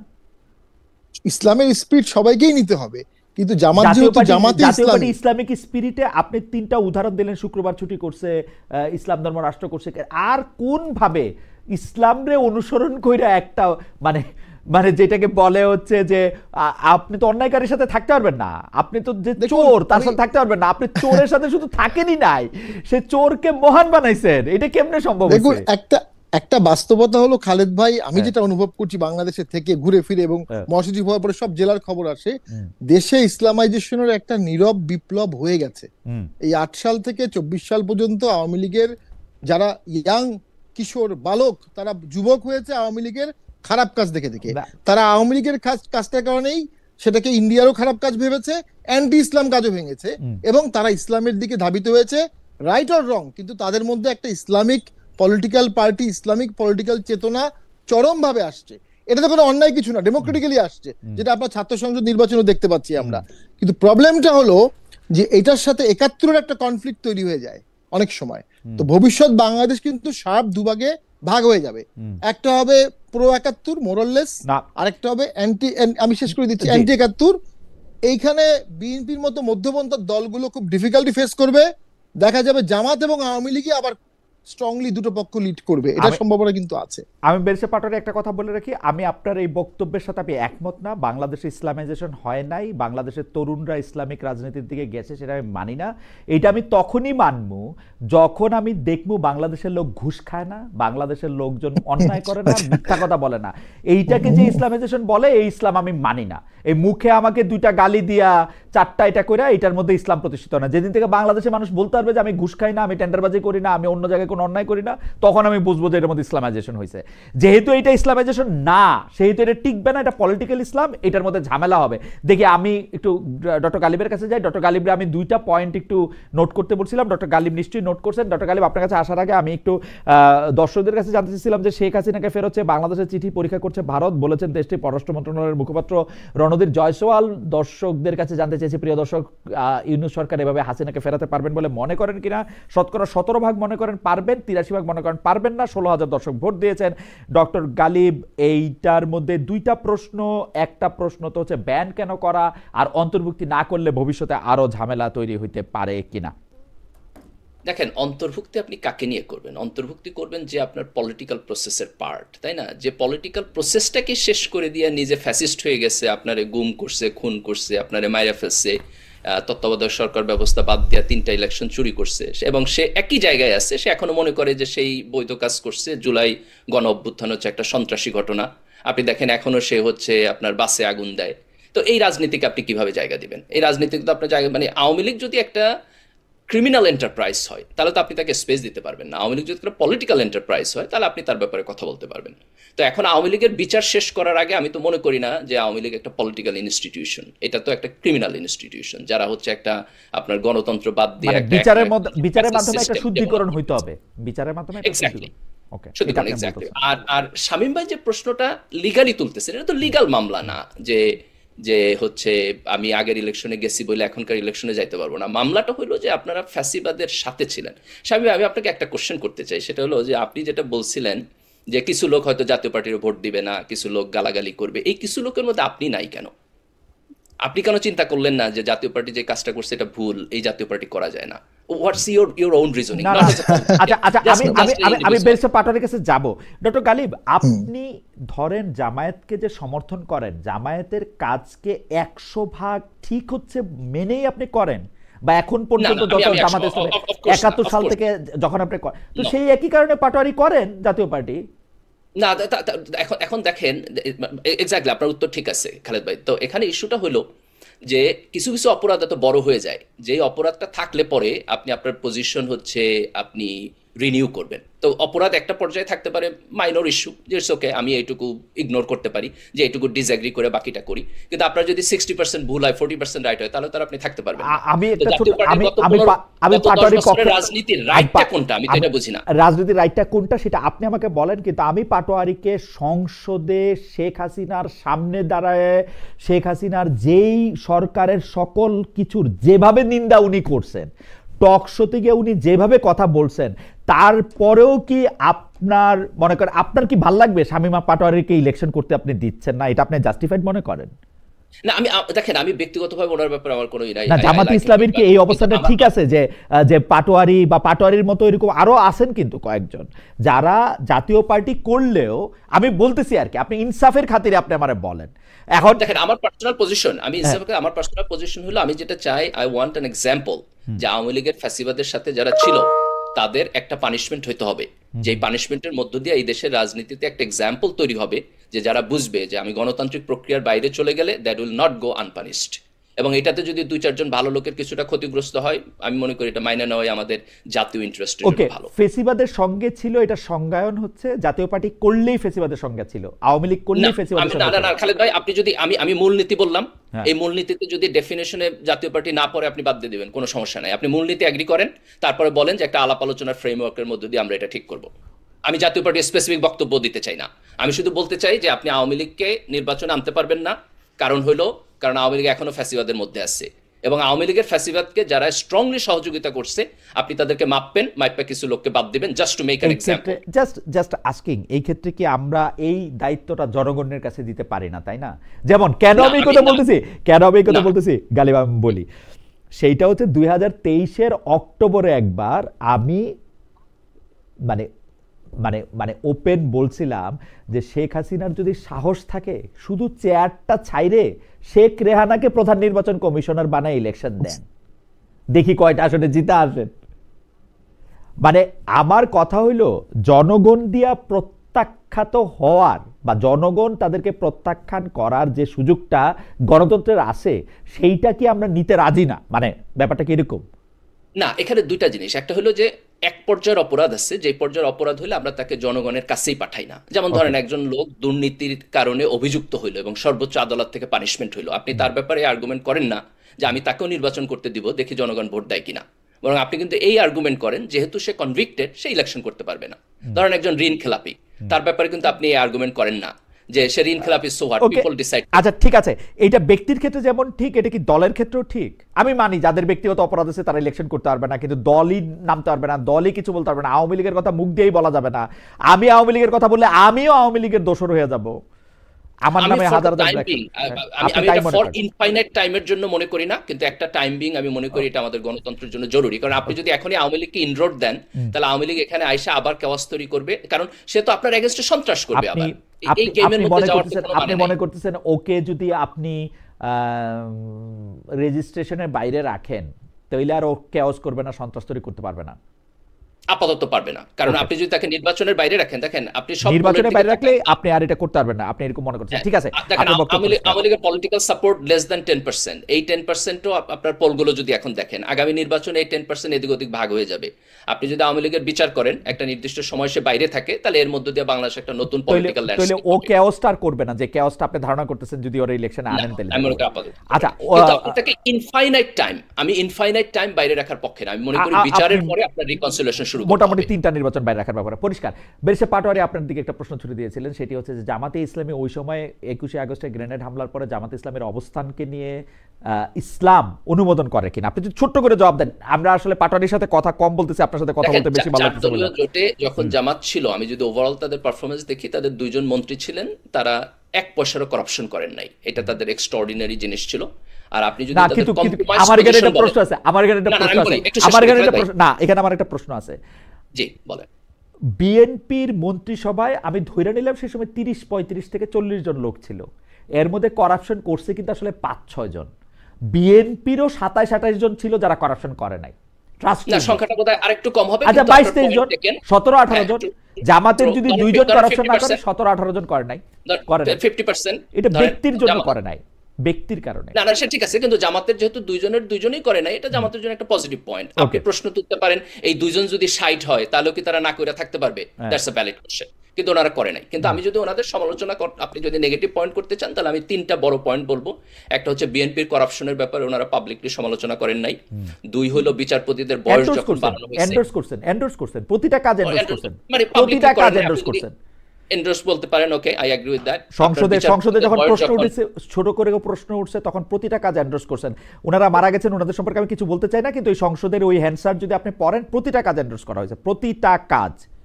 আচ্ছা, না, আমার ওটা দেখতে হবে, আমি না দেখে বলতে পারবো না, কিন্তু আমি আমার জায়গা থেকে বলতেছি আপনি ওনারা দেখেন। পাবলিকলি সমালোচনা করেন নাই।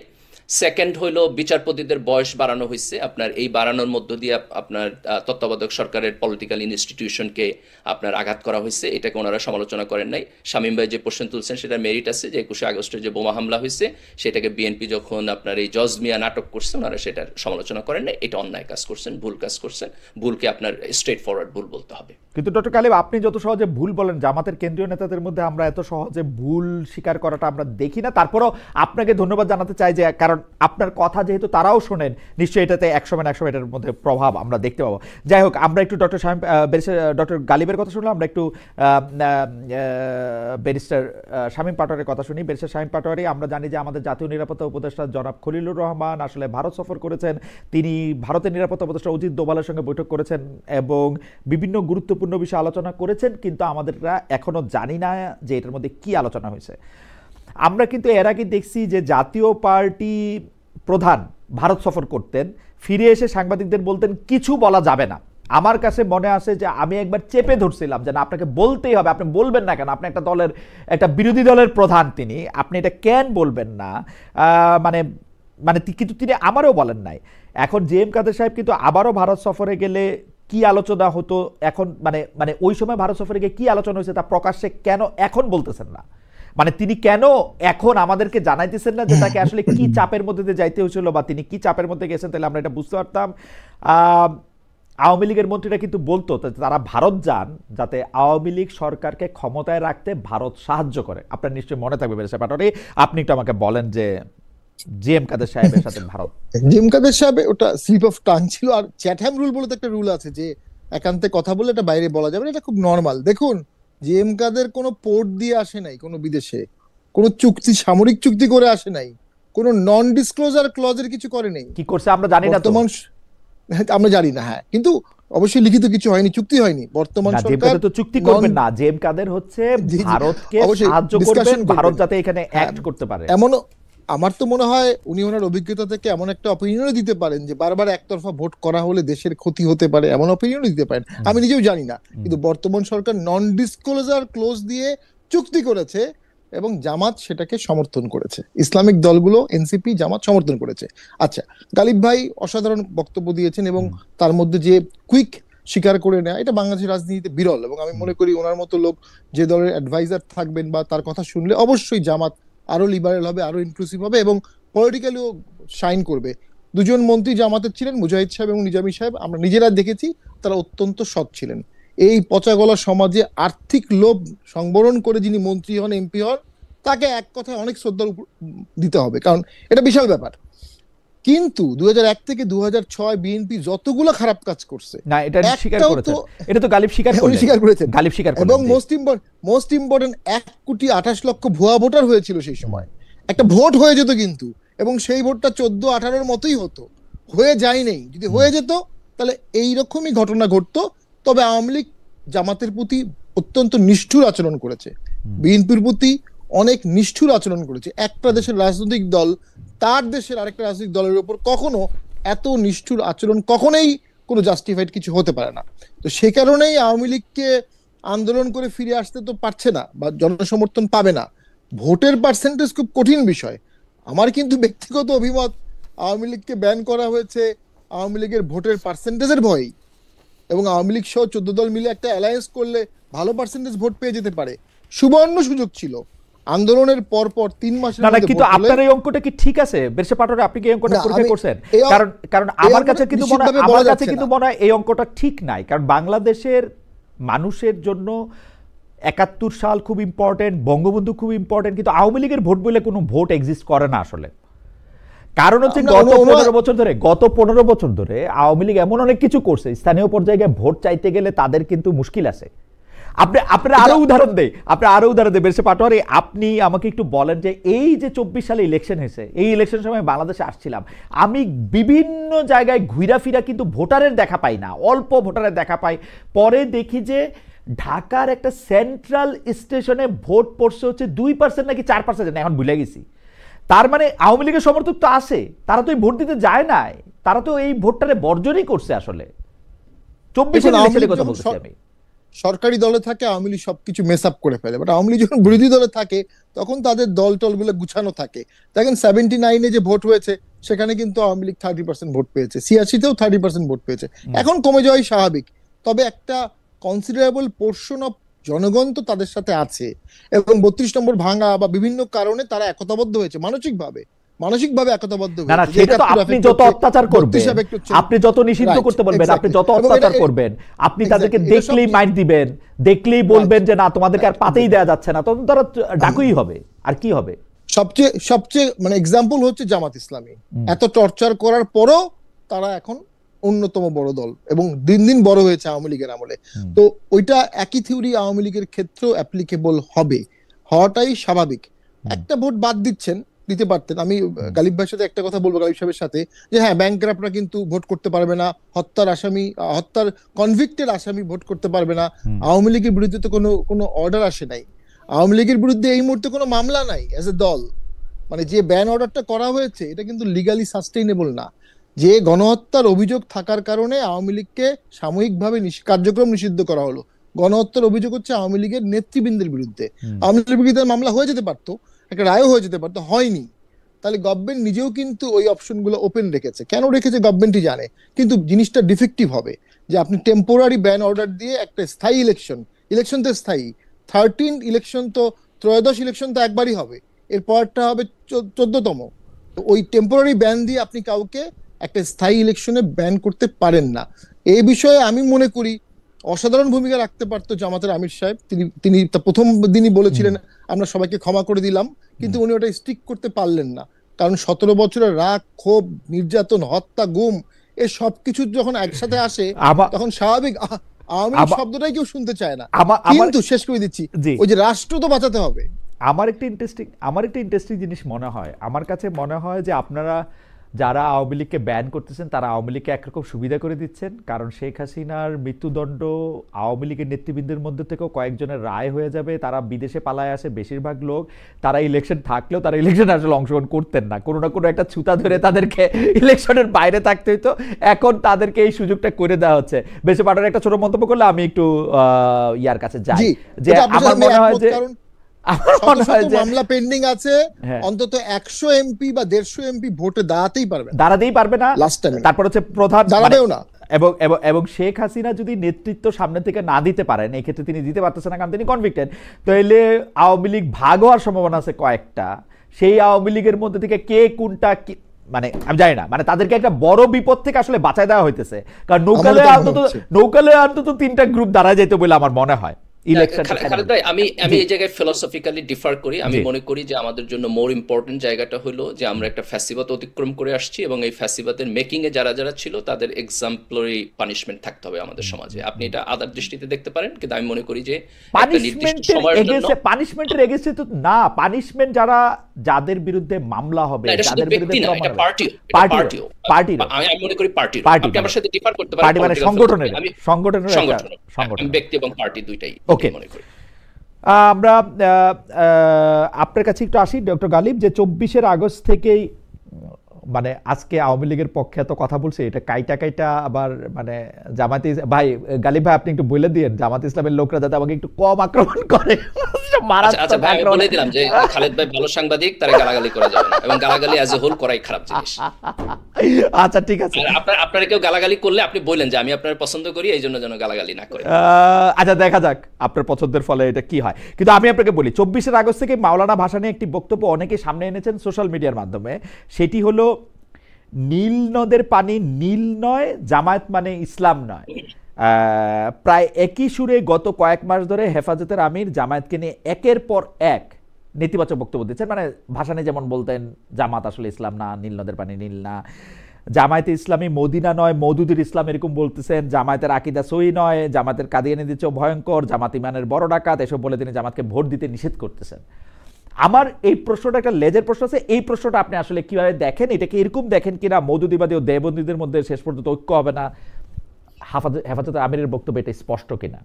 না দেখেন, এখানে একটা জিনিস হলো যে মাওলানা মওদুদির কিছু বক্তব্য নিয়ে আমাদের আপনার দেওবন্দি ধারার আলেম যারা আছেন ওনাদের আপত্তি আছে। ওনারা এটা বলেন যে আকিদাগত প্রবলেম আছে, জামাতের আকিদায় সমস্যা আছে, এটা অনেক দিন থেকে ওনারা বলে আসতেছেন, এবং এই প্রবলেমটা 100% রিজলভ হয় না এই দুই গ্রুপের মধ্যে, কিন্তু পলিটিক্যাল প্রসেসের মধ্যে দিয়ে যাওয়ার কারণে আবার কিছু কিছু আন্ডারস্ট্যান্ডিং তৈরি হয়েছে। তা আমার কাছে এখন যেটা মনে হইতেছে যে সামনের দিনে এগুলো রাজনৈতিকভাবে ব্যবহার হবে, কিন্তু খুব স্ট্রং আকারে আসবে না, বরং আপনি দেখবেন যে আগের চাইতে আগে এটা আরো অনেক বেশি ছিল, এখন ধীরে ধীরে এটা কমবে, কিন্তু রাজনৈতিকভাবে এটা ব্যবহার হবে।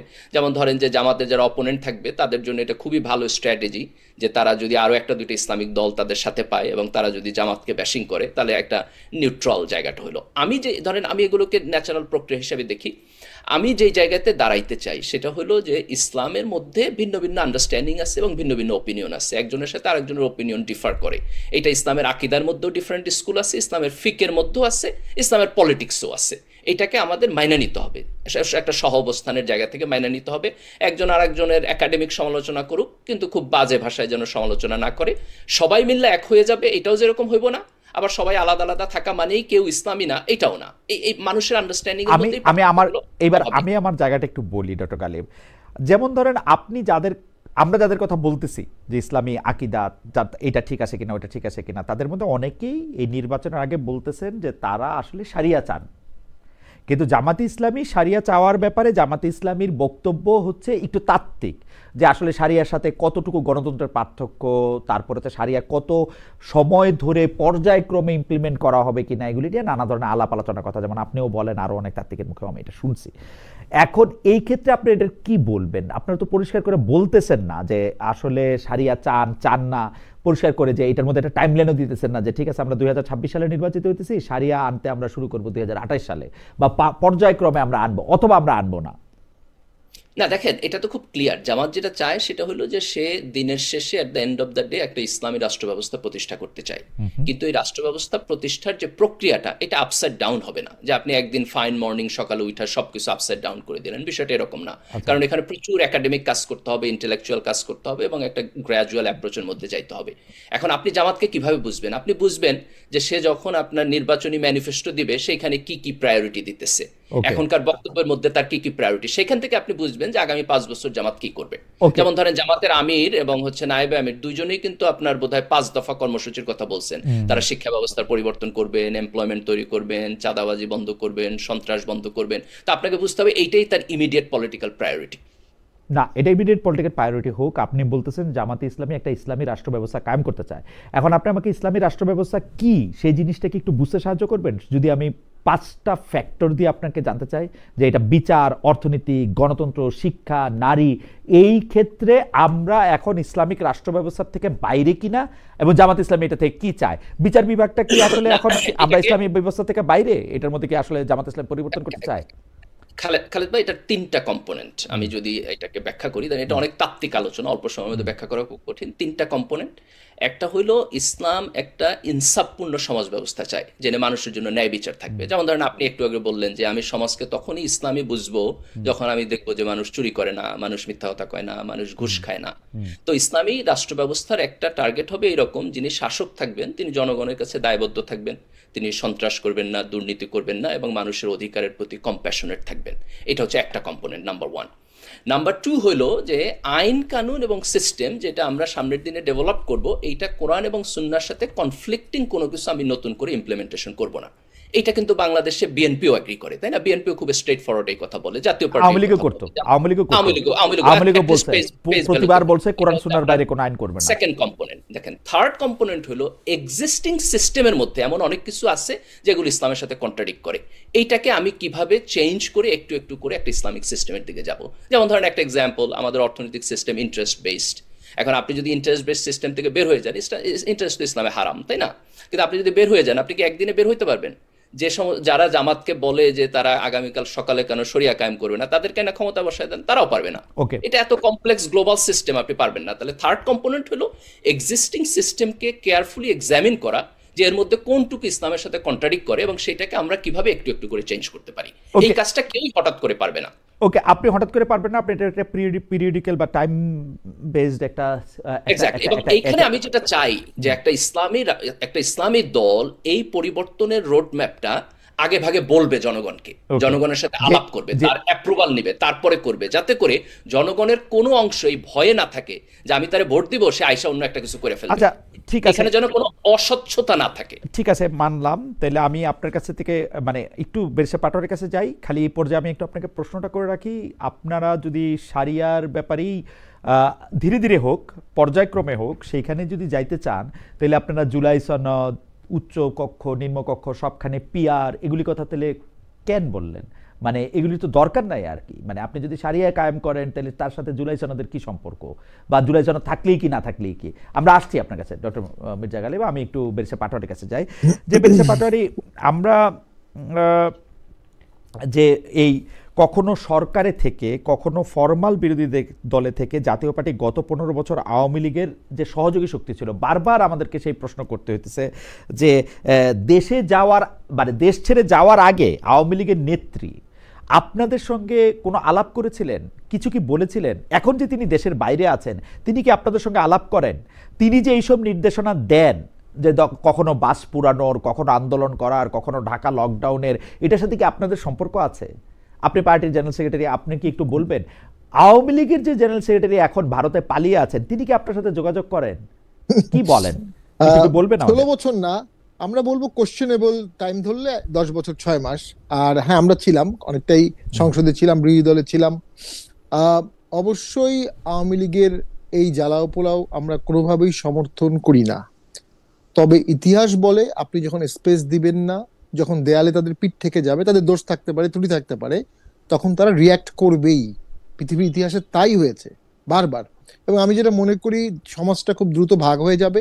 আমরা মানে কোনো খারাপ ভালো অর্থ বলছি না, সাম্প্রদায়িক অসাম্প্রদায়িক এই দুই ভাগে। 47 আমাদের একটা সাম্প্রদায়িক প্রোডাক্ট, এবং সাথে অনেক কিছু ছিল। আবার 71 কিন্তু আমাদের একটা অসাম্প্রদায়িক প্রোডাক্ট। এরকম বাংলাদেশের ভিতরেও একবার সাম্প্রদায়িক আসবে, একবার অসাম্প্রদায়িক আসবে। তো যখন অসাম্প্রদায়িকের প্রেশার বাড়বে, তখন আওয়ামী লীগ অটোমেটিক রিভাইভ করবে। আওয়ামী লীগের রিভাইভ কোনো ককটেল মেরে করার দরকার হবে না, এই কারণে যে এই সরকারই বাংলাদেশে আসবে, সে দেশের মানুষকে হ্যাপি করতে পারবে না, এবং একটা বড় অংশের মানুষ আন্দোলন করতে চাবে, এবং প্রয়োজনে আওয়ামী লীগকে সাথে নিয়েই করতে চাবে। একটা ছোট উদাহরণ দিই, কোনো কারণে ভোটে যদি জামাত জিতে যায়, এটা 6 মাস আগে আমরা বলতামই না, এখন আবার প্রশাসন যেভাবে সাজানো মনে হয়, যেদিন জামাত জিতে যাবে তার পরের দিনই তো আওয়ামী লীগ বিএনপি জামাতের বিরুদ্ধে আন্দোলন শুরু করবে practically, or vice versa, BNP জিতে গেলে। তো এটা তো রাজনীতির রিয়েলিটি। যখন আপনার সার্টেন পপুলেশন আপনার সাথে আছে, আপনি অটোমেটিক ব্যাক করবেন। এখন আপনি তাকে ধমক দিয়ে, কার্টেল করে, কন্টেইন করে আনবেন, নাকি তার জন্য ওই অপশনটা না, না, ওপেন রাখবেন যে করছে- সে ধাক্কা দিয়ে না, না, দিয়ে আসবে? পাটোয়ারি, আর আমার সাথে কোনো কথা হয় না। আমার সাথে ওবায়দুল কাদের সাহেবের জীবনে একবারই কথা হয়েছিল সংসদে, উনি আমাকে ডেকে বলেছিলেন তুমি সংসদে ভালো কথা বলো। এর বাইরে কখনো কোনো যোগাযোগ হয়নি।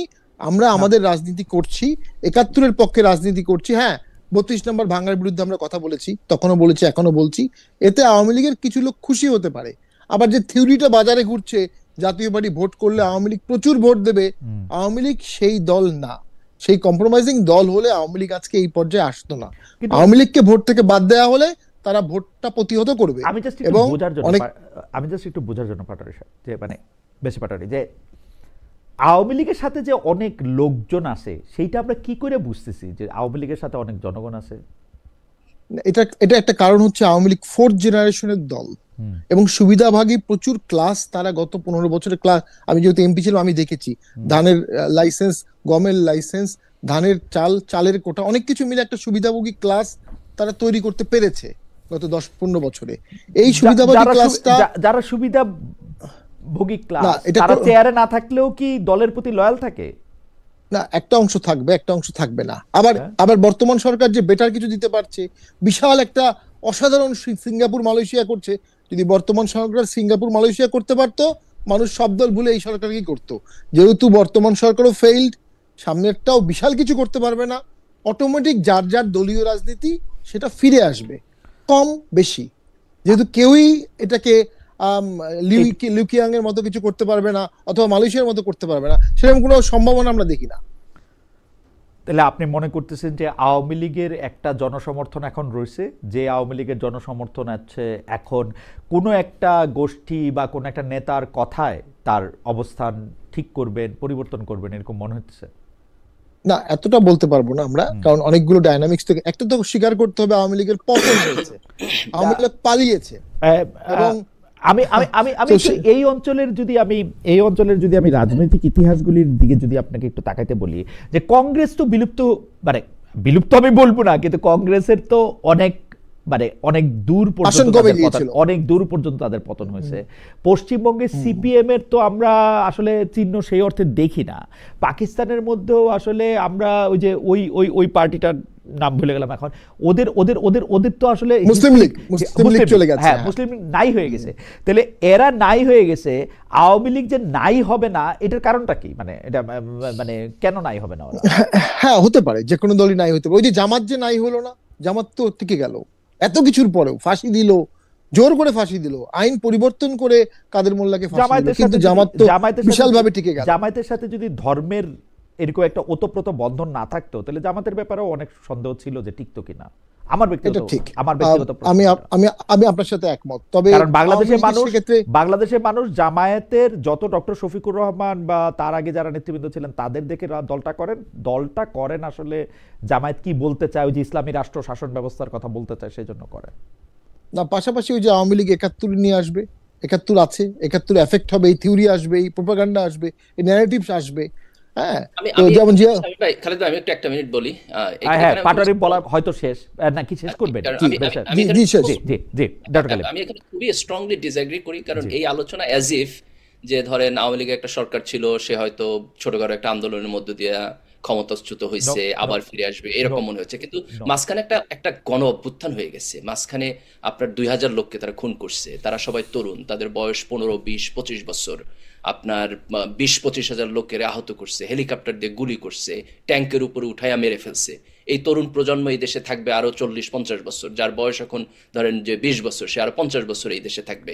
সো আপনি আওয়ামী লীগকে জাস্ট একটা স্বাভাবিক প্রক্রিয়া চিন্তা করা আমি মনে করি না যে ডক্টর কালিম, এই 2000-এর হিসাবটা কি অগাস্ট 15 ইউএন এদের পর্যন্ত? কারণ হচ্ছে যে বাংলাদেশ, আমি শুধু অগাস্টে যখন গণ অভ্যুত্থানটা হচ্ছে তখন 5 পর্যন্ত আপনি 5 আগস্ট পর্যন্ত বলতেছেন, যেহেতু 2000 লোককে মারা হয়েছে, বহু লোককে পঙ্গু করা হয়েছে, সেহেতু এত সহজে আওয়ামী লীগ ফিরে আসবে বা আওয়ামী লীগকে নিয়ে এত সাধারণ আলোচনা করা যাবে বা স্বাভাবিক আলোচনা করা যাবে, সেটা আওয়ামী লীগ একটা জেনারেশনাল ট্রমা তৈরি করছে। আপনি তো এই জেনারেশনাল ট্রমাকে আন্ডারস্টিমেট করতে পারবেন কেন আপনারা এটাকে শেখ হাসিনা এবং তার সরকারের করার ট্রমা আপনি বলতেছেন না, এটাকে আওয়ামী লীগের ট্রমা কেন বলতেছেন? এটা আমি একটু বুঝতে চাই। দেখেন শেখ হাসিনা কে? সে তো আওয়ামী লীগের না সভানেত্রী। না, আমি শেখ হাসিনাকে কোট করি, তা আমাকে ছাড়া আওয়ামী লীগের সকল ব্যক্তিকে কেনা যায়, আমি আওয়ামী লীগ। না শোনেন, এগুলো রেটরিক কথাবার্তা, কিন্তু না, আপনি রেটরিক কয়েকটা না তো, জিনিস দেখতে হবে। আপনি শেখ হাসিনার সর্বশেষ মন্ত্রিসভায় দেখেন, আওয়ামী লীগের পাবেন না কইজা। কেন আওয়ামী লীগ পাবেন না আপনি? শেখ ওবায়দুল হাসিনা কাদের ছিল না? বাংলাদেশ, শেখ হাসিনা কে বাংলাদেশ, আওয়ামী লীগ না এখানে? তার যে আমি স্বরাষ্ট্রমন্ত্রী বলি না, যে আমি যে বলতেছি হচ্ছে সে আওয়ামী লীগ না? প্রথম কে সারির জয় বাংলা? না, আপনি দেখেন প্রথম খালেদ ভাই, এখানে সারির আওয়ামী দুইটা লীগের জিনিস, না, একটা হলো আমি বলি প্রথম সারির আওয়ামী লীগের না, প্রথম সারির আওয়ামী আওয়ামী লীগ লীগের যে না। বেসিসের উপর দাঁড়ায় আছে, হ্যাঁ, ধরেন যে ধরেন জয় বাংলা স্লোগান কি ব্যবহার করে নাই এই ফ্যাসিবাদ তৈরি করার জন্য? ধানমন্ডি 32 কি তার সিম্বল ছিল না? মুক্তিযুদ্ধকে কি সে বিক্রি করে নাই? না না, এটা কি সেগুলিকে হাসিনা বিক্রি করছে, কিন্তু একক সেগুলি ব্যক্তি হিসেবে বিক্রি তো আসে করছে, না এখানে। সেগুলি বিক্রি করছে, কিন্তু তার সেগুলি ব্যক্তি দায়, তার মন্ত্রিসভার তার যেই লোকজনগুলি, সেগুলি তার ব্যক্তি দায়। আমি তার বারবার বলতেছি, এর কোনোটাই সে করে নাই। এই কারণ কইরা একটা কাজও, যেমন ধরেন সংবিধানের কথা আমি বলি, সংবিধানে গুম খুনের কথা আছে। আর আওয়ামী লীগই তো আসলে, আপনি 32 নম্বরের কথা বলতেছেন, 32 নম্বরে যে লোকটা মারা গেছে সপরিবারে, সেই লোকটা আওয়ামী লীগ করতো না, শেষ পর্যায়ে গিয়া সে করতো আরেকটা দল। দেশে বাকশাল করতো আর কি। কিন্তু হ্যাঁ, আচ্ছা, হ্যাঁ। আপনি এই কথা বলেন খালেদ ভাই, আজকে পর্যন্ত আপনি আওয়ামী লীগের একজন নেতা পাইছেন যে বলছে যে শেখ হাসিনা আমার দলটারে শেষ করে ফেলছে? না, অনেক অনেক লোকরে আপনি চান্স দিলে বলবে এই কথা, আপনি তো চান্সই দিচ্ছেন না। আপনি তো আওয়ামী লীগের লোক, আপনি তো চান্সই দিচ্ছেন না। আপনি জিজ্ঞেস করে দেখেন, বহু লোক এই কথা বলছে তার দল শেষ করে ফেলছে, তার দল যে শেষ হয়ে গেছে কারো না কারোর জন্য তো শেষ হয়েছে, শেখ হাসিনার জন্যই শেষ হয়েছে, সেই জন্য সে ফেরার, সেই জন্য সে মানুষের কাছে দাঁড়ে দাঁড়ে ঘুরে। তাদেরকে বলেন এটা বলতে, আরো বেশি বেশি বললে তখন আপনার দেখবেন মানুষের জনমত না, তাদেরকে এখন আপনি ফেরত তারে দেওয়ার জন্য একটু পজিটিভ হবে। আপনি বলতে বলেন। আপনি তারে মিনিমাম সুযোগটাও দিবেন না বলতে, কেমনে সে বিদেশে না, দেখা minimum বলবে? সুযোগ তো সে সে পাবে, তো আর বিচার কোনি খাবে, হোক। সে তো আর কোনি খাবে, আওয়ামী লীগের লোকের না কাছে না, কোনি বিচার খাবে। হোক, অপেক্ষা করুক, বিচার হোক, বিচারের পরে আসবে রিকনসিডার। আমি তো ইনফাইনাইট টাইমের জন্য কখনোই বলি না যে আপনি এটাকে বন্ধ করে রাখবেন, কিন্তু আপনি এখনই দিবেন, আমি এটার কোনো মিনিং খুঁজে পাই না। না না, এখনই দিবেন মানে আপনি তার রাজনীতিটা বন্ধ করে রাখবেন দল হিসাবে, তাকে দল বা দেশ বা একটা যে অপ্রাণবাচক জিনিস, সে তো আসলে মানে কোনো অপরাধ করতে পারে কিনা আমি ঠিক জানি না, মানে এইটাতে আমি কনভিন্স হতে পারি না। ধরেন শেখ হাসিনা সহ 100 লোক অপরাধ করতে পারে, কিন্তু একটা দল, একটা মার্কা অপরাধ করতে পারে, এটা আমি কনভিন্স হতে পারি না আসলে। পুরা দলই যখন আপনার মানে 3টা ইলেকশন কালেকটিভলি চুরি করে, তখন তো এটা দলের উপর বর্তায়, এই দায় দায়িত্ব তো আপনাকে নিতে হবে। ওয়েল, আমরা একটু ব্যারিস্টার পাটোয়ারি আপনার কাছে একটু জানতে চাই যে এইটার ক্ষেত্রে আসলে ডক্টর গালিবের অবস্থান, জামাত ইসলামের অবস্থান এবং আরো অনেকের অবস্থান একদম স্পষ্ট যে তারা এইটাতেই বলতে পারবেন। আমি আপনার কাছে শেষ প্রসঙ্গে আসি। শেষ প্রসঙ্গটা এরকম হচ্ছে যে একটা টকশোতে, সাম্প্রতিক একটা টকশোতে হেফাজত নেতা খেলাফত মজলিসের প্রধান মাওলানা মামুনুল হক এক ধরনের স্বীকারোক্তির সুরে বলেছেন যে আওয়ামী লীগ রাজনীতির মাঠে থাকলে, নির্বাচনে থাকলে আওয়ামী লীগকে ঠেকাতে তিনি বা তার দল বিএনপিকে সমর্থন দেন, বিএনপির বিজয় কামনা করেন। এখন আওয়ামী লীগ না থাকে তারা বিএনপির বিরুদ্ধে অবস্থান নিয়ে রাজনীতি করছেন। এখন 24-এর 5 আগস্ট থেকে জামায়াত যে বিএনপির বিরুদ্ধে মাঠে রাজনীতিতে সক্রিয়, সেটা একই কারণে কিনা, মানে বিএনপি এবং জামায়াতের রাজনীতিতে যে পার্থক্য, মত পার্থক্য, আলাদাকরণ, সেটা একই কারণে কিনা? আপনার কাছে এটা শুনে আমরা ডক্টর গালিবের কাছে শুনবো এবং অনুষ্ঠান শেষ প্রসঙ্গ যে এটা বিএনপি জামাতই বলতে পারো। তো আমার কাছে মনে হয় 17 বছর তারা নির্যাতিত ছিল, এবং নির্যাতিত দলের মধ্যে এত দ্রুত ডিফারেন্স হওয়ার কথা না, এটা আর্টিফিশিয়ালও হতে পারে। আওয়ামী লীগকে যদি ব্যান করার প্রয়োজন হয় তাহলে ব্যান করে দিচ্ছেন না কেন কমপ্লিটলি? কারণ আওয়ামী লীগের ভোটারদের কাছে গিয়ে সবাই বলবে আমারে ভোট দাও, আমি ক্ষমতায় আসলে আওয়ামী লীগের ব্যান লিফট করব। এটা হবে আমার ধারণা, আমার অভিজ্ঞতায় বলে। এবং এটা বলছেও তারা অনেকে, আওয়ামী লীগের বিরুদ্ধে মামলা প্রত্যাহার করে নেব, কোনো মিথ্যা মামলা থাকবে না, এই সেই অনেক কিছু বলছে। ওইখানে একটা ভোটের রাজনীতি আছে। আমি মনে করি বিএনপি কিছুটা ফাঁদে পড়েছে। প্রথম কারণ হচ্ছে বিএনপির মতো একটা মধ্যপন্থার দলকে বিশুল এই হার্ড লাইনের জামাত বা হেফাজত সবাই কেন সমর্থন করত? একটা কারণেই করত, আওয়ামী লীগকে ঠেকাইতে বিএনপি ছাড়া কোনো বিকল্প নাই। I mean in terms of magnitude. যখনই আওয়ামী লীগ ব্যান হয়ে গেল, ভোটে বিএনপির গুরুত্ব কমে গেল সবার কাছে, এবং বিএনপিকে ওপেন গালি দেওয়া হলো। বিএনপি আস্তে আস্তে কিন্তু বেশ পলিটিক্যাল ফাঁদে পড়ে গেছে। আরেকটা কাজ যদি হয়ে যায়, জাতীয় পার্টিও ভোট করবে না বা বাদ দিয়ে দিলেন হোয়াটএভার, তখন বিএনপি আরো ফাঁদে পড়বে। তখন বাকি 2-1টা দল বলবে আমরা ভোটে যাব না যদি আমাদের এই না দাও। তখন বিএনপি বাধ্য হবে তা শুনতে। বিএনপির কাছে মনে হচ্ছে কোন রকম একটা ভোট করতে পারলেই বিশাল কিছু হয়ে যাবে। আমি এখন সন্দেহ করি কোন রকম একটা ভোট করতে পারলেই বিএনপির জন্য বিশাল কিছু হবে। জিনিসগুলো এরকম নাই, সবগুলো জিনিসই প্রতিনিয়ত সরে যাচ্ছে। তো তো একটা ভোলাটাইল সিচুয়েশন হচ্ছে। আমি যেটা অনুভব করি, অবশ্যই বহু মানুষ মারা গেছে, গুম হয়েছে, চোখ হারিয়েছে, একটা রাগ ক্ষোভ দুঃখ থাকবে, তবে রাষ্ট্রটাকে বিনির্মাণ করার সুযোগ কিন্তু সবাই পায় না। আর বিনির্মাণ করতে গেলে আপনাকে পরাজিত শক্তিকেও আপনি সাইড লাইনে বসান, তৃতীয় সারিতে বসান, তাকে বসিয়েই কিন্তু বিনির্মাণ করতে হবে। যে জন্য বঙ্গবন্ধু বলেছিল, সাধারণ ক্ষমা ঘোষণা করে দিয়েছিল, এবং বঙ্গবন্ধু ৭৫ পর্যন্ত কোনো যুদ্ধাপরাধীর বিচার প্র্যাকটিক্যালি করেননি। আমি ইনডাইরেক্টলি বলতে পারি উনি যুদ্ধাপরাধীর বিচার চাননি, উনি চেষ্টা করেছিলেন। তো সেটা কিন্তু সবাইকে আমার আমার একটা আন্ডারস্ট্যান্ডিং আর কি। তো আমি জি, তো আমি মনে করি এই উপলব্ধিটা হতে হবে। আর শেষ করে দিচ্ছি, একটা ভোট আপনি করতেই পারবেন, দুটো ভোট আপনি করতে পারবেন, কিন্তু যখন ধাপে ধাপে এভাবেই দেশ চলবে, আরেকটা শেখ হাসিনা স্বৈরতন্ত্র হবে কোত্থেকে, শেখ হাসিনা ফিরে আসবে কিনা, ভোট করবে কিনা, এগুলো অনেক অলিক। শেখ হাসিনার আর স্বৈরতন্ত্র হওয়ার সুযোগ নাই, কিন্তু ভবিতব্য অনেকের কিন্তু শেখ হাসিনার থেকে বড় স্বৈরতন্ত্র হওয়ার সুযোগ তৈরি হইতে পারে, যদি এই আন্দোলনের অজুহাত দিয়ে সবগুলো কাজই আপনি জাস্টিফাই করতে থাকেন। অমুককে বাদ, ওই আইন হবে, ওইটা ওই অর্ডিন্যান্স হবে, ওই সনদ হবে।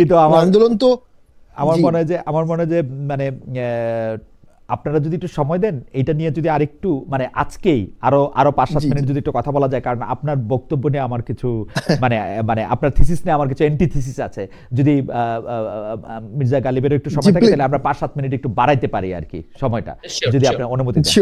এর মধ্যে দেখেন, একজন দর্শক আমাকে বলছেন, খালেদ আপনি যে আওয়ামী লীগকে রিফাইন করতে চাচ্ছেন সেটা কিন্তু বারবার প্রমাণ হচ্ছে, you are agent of Awami League, আমলিক। অ্যাবসলিউটলি না ভাই, এই সাধ্য আমার নাই। কেন নাই আমি আপনাদের বলি। প্রথম কথা, এটা আমি চাই না।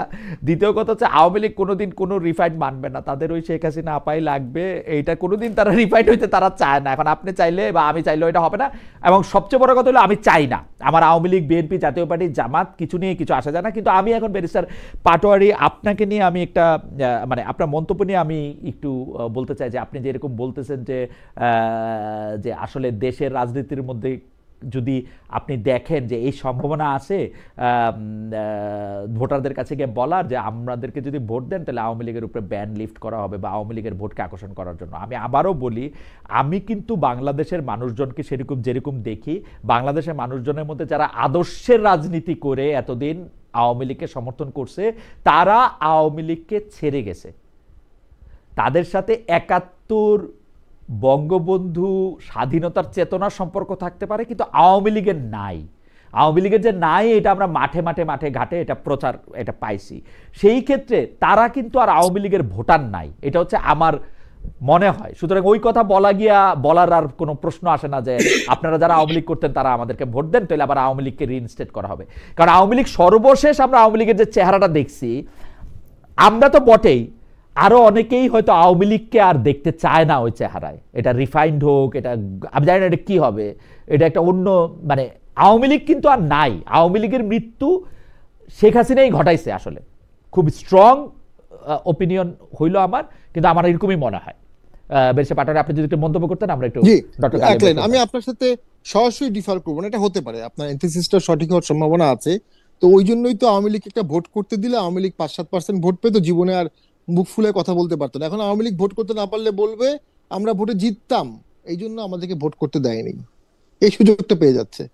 ওকে, আমরা একটু ডক্টর গালিবের কাছে যাই। যে ডক্টর গালিব, আপনারাও কৌশলে আওয়ামী লীগের ভোট টানতে চান। আপনাদের যেসব প্রার্থীরা আছেন, আপনি এখন এটা বলতে পারেন, এটা কেন্দ্রের কথা না, আপনাদের প্রার্থীরা কিন্তু এই রোজা যেরকম, পূজা সেরকম ধরনের কথা থেকে শুরু করে আমরা মানে আওয়ামী লীগের বিরুদ্ধে মামলা কারা করছে দেখো, বিএনপি এরা করছে, আমরা অত দুষ্ট না, বিএনপি যত দুষ্ট আওয়ামী লীগের জন্য, ওইরকম ভাবে কথা বলতে চান। এটা কি ওই ভোটগুলির জন্যই? স্থানীয় পর্যায়ে যারা বলে, আমি যদি মানে অবজার্ভ করার চেষ্টা করি, তাহলে আমি এগ্রি করি, হ্যাঁ স্থানীয় পর্যায়ে আওয়ামী লীগের ভোট আছে বলে তারা মনে করে, এবং সেই জায়গা থেকে হয়তো কেউ এটা করার চেষ্টা করতেছে, এবং এটার মধ্যে দিয়ে তারা যদি আওয়ামী লীগের ক্রিমিনাল অ্যাক্টিভিটিসকে নর্মালাইজ না করে এবং তাদেরকে যেন বিচারের বিয়ন্ডে কোনো এক্সকিউজ না দেয়, এটা হচ্ছে আমাদের দেখার জায়গা। কিন্তু আমি ওভারঅল যেটা মনে করি যে বাংলাদেশের ভোটিং ল্যান্ডস্কেপ পরিবর্তন হইতেছে। বাংলাদেশে একটা ইয়াং প্রজন্ম এখন আছে, এবং এই প্রজন্ম মোর দ্যান প্রায় 50% ধরেন, তাদের ইনফরমেশন নেওয়ার প্রসেস আগের চাইতে ডিফারেন্ট, অ্যানালাইসিস করার প্রসেস ডিফারেন্ট, এবং তাদের প্রায়োরিটি ডিফারেন্ট।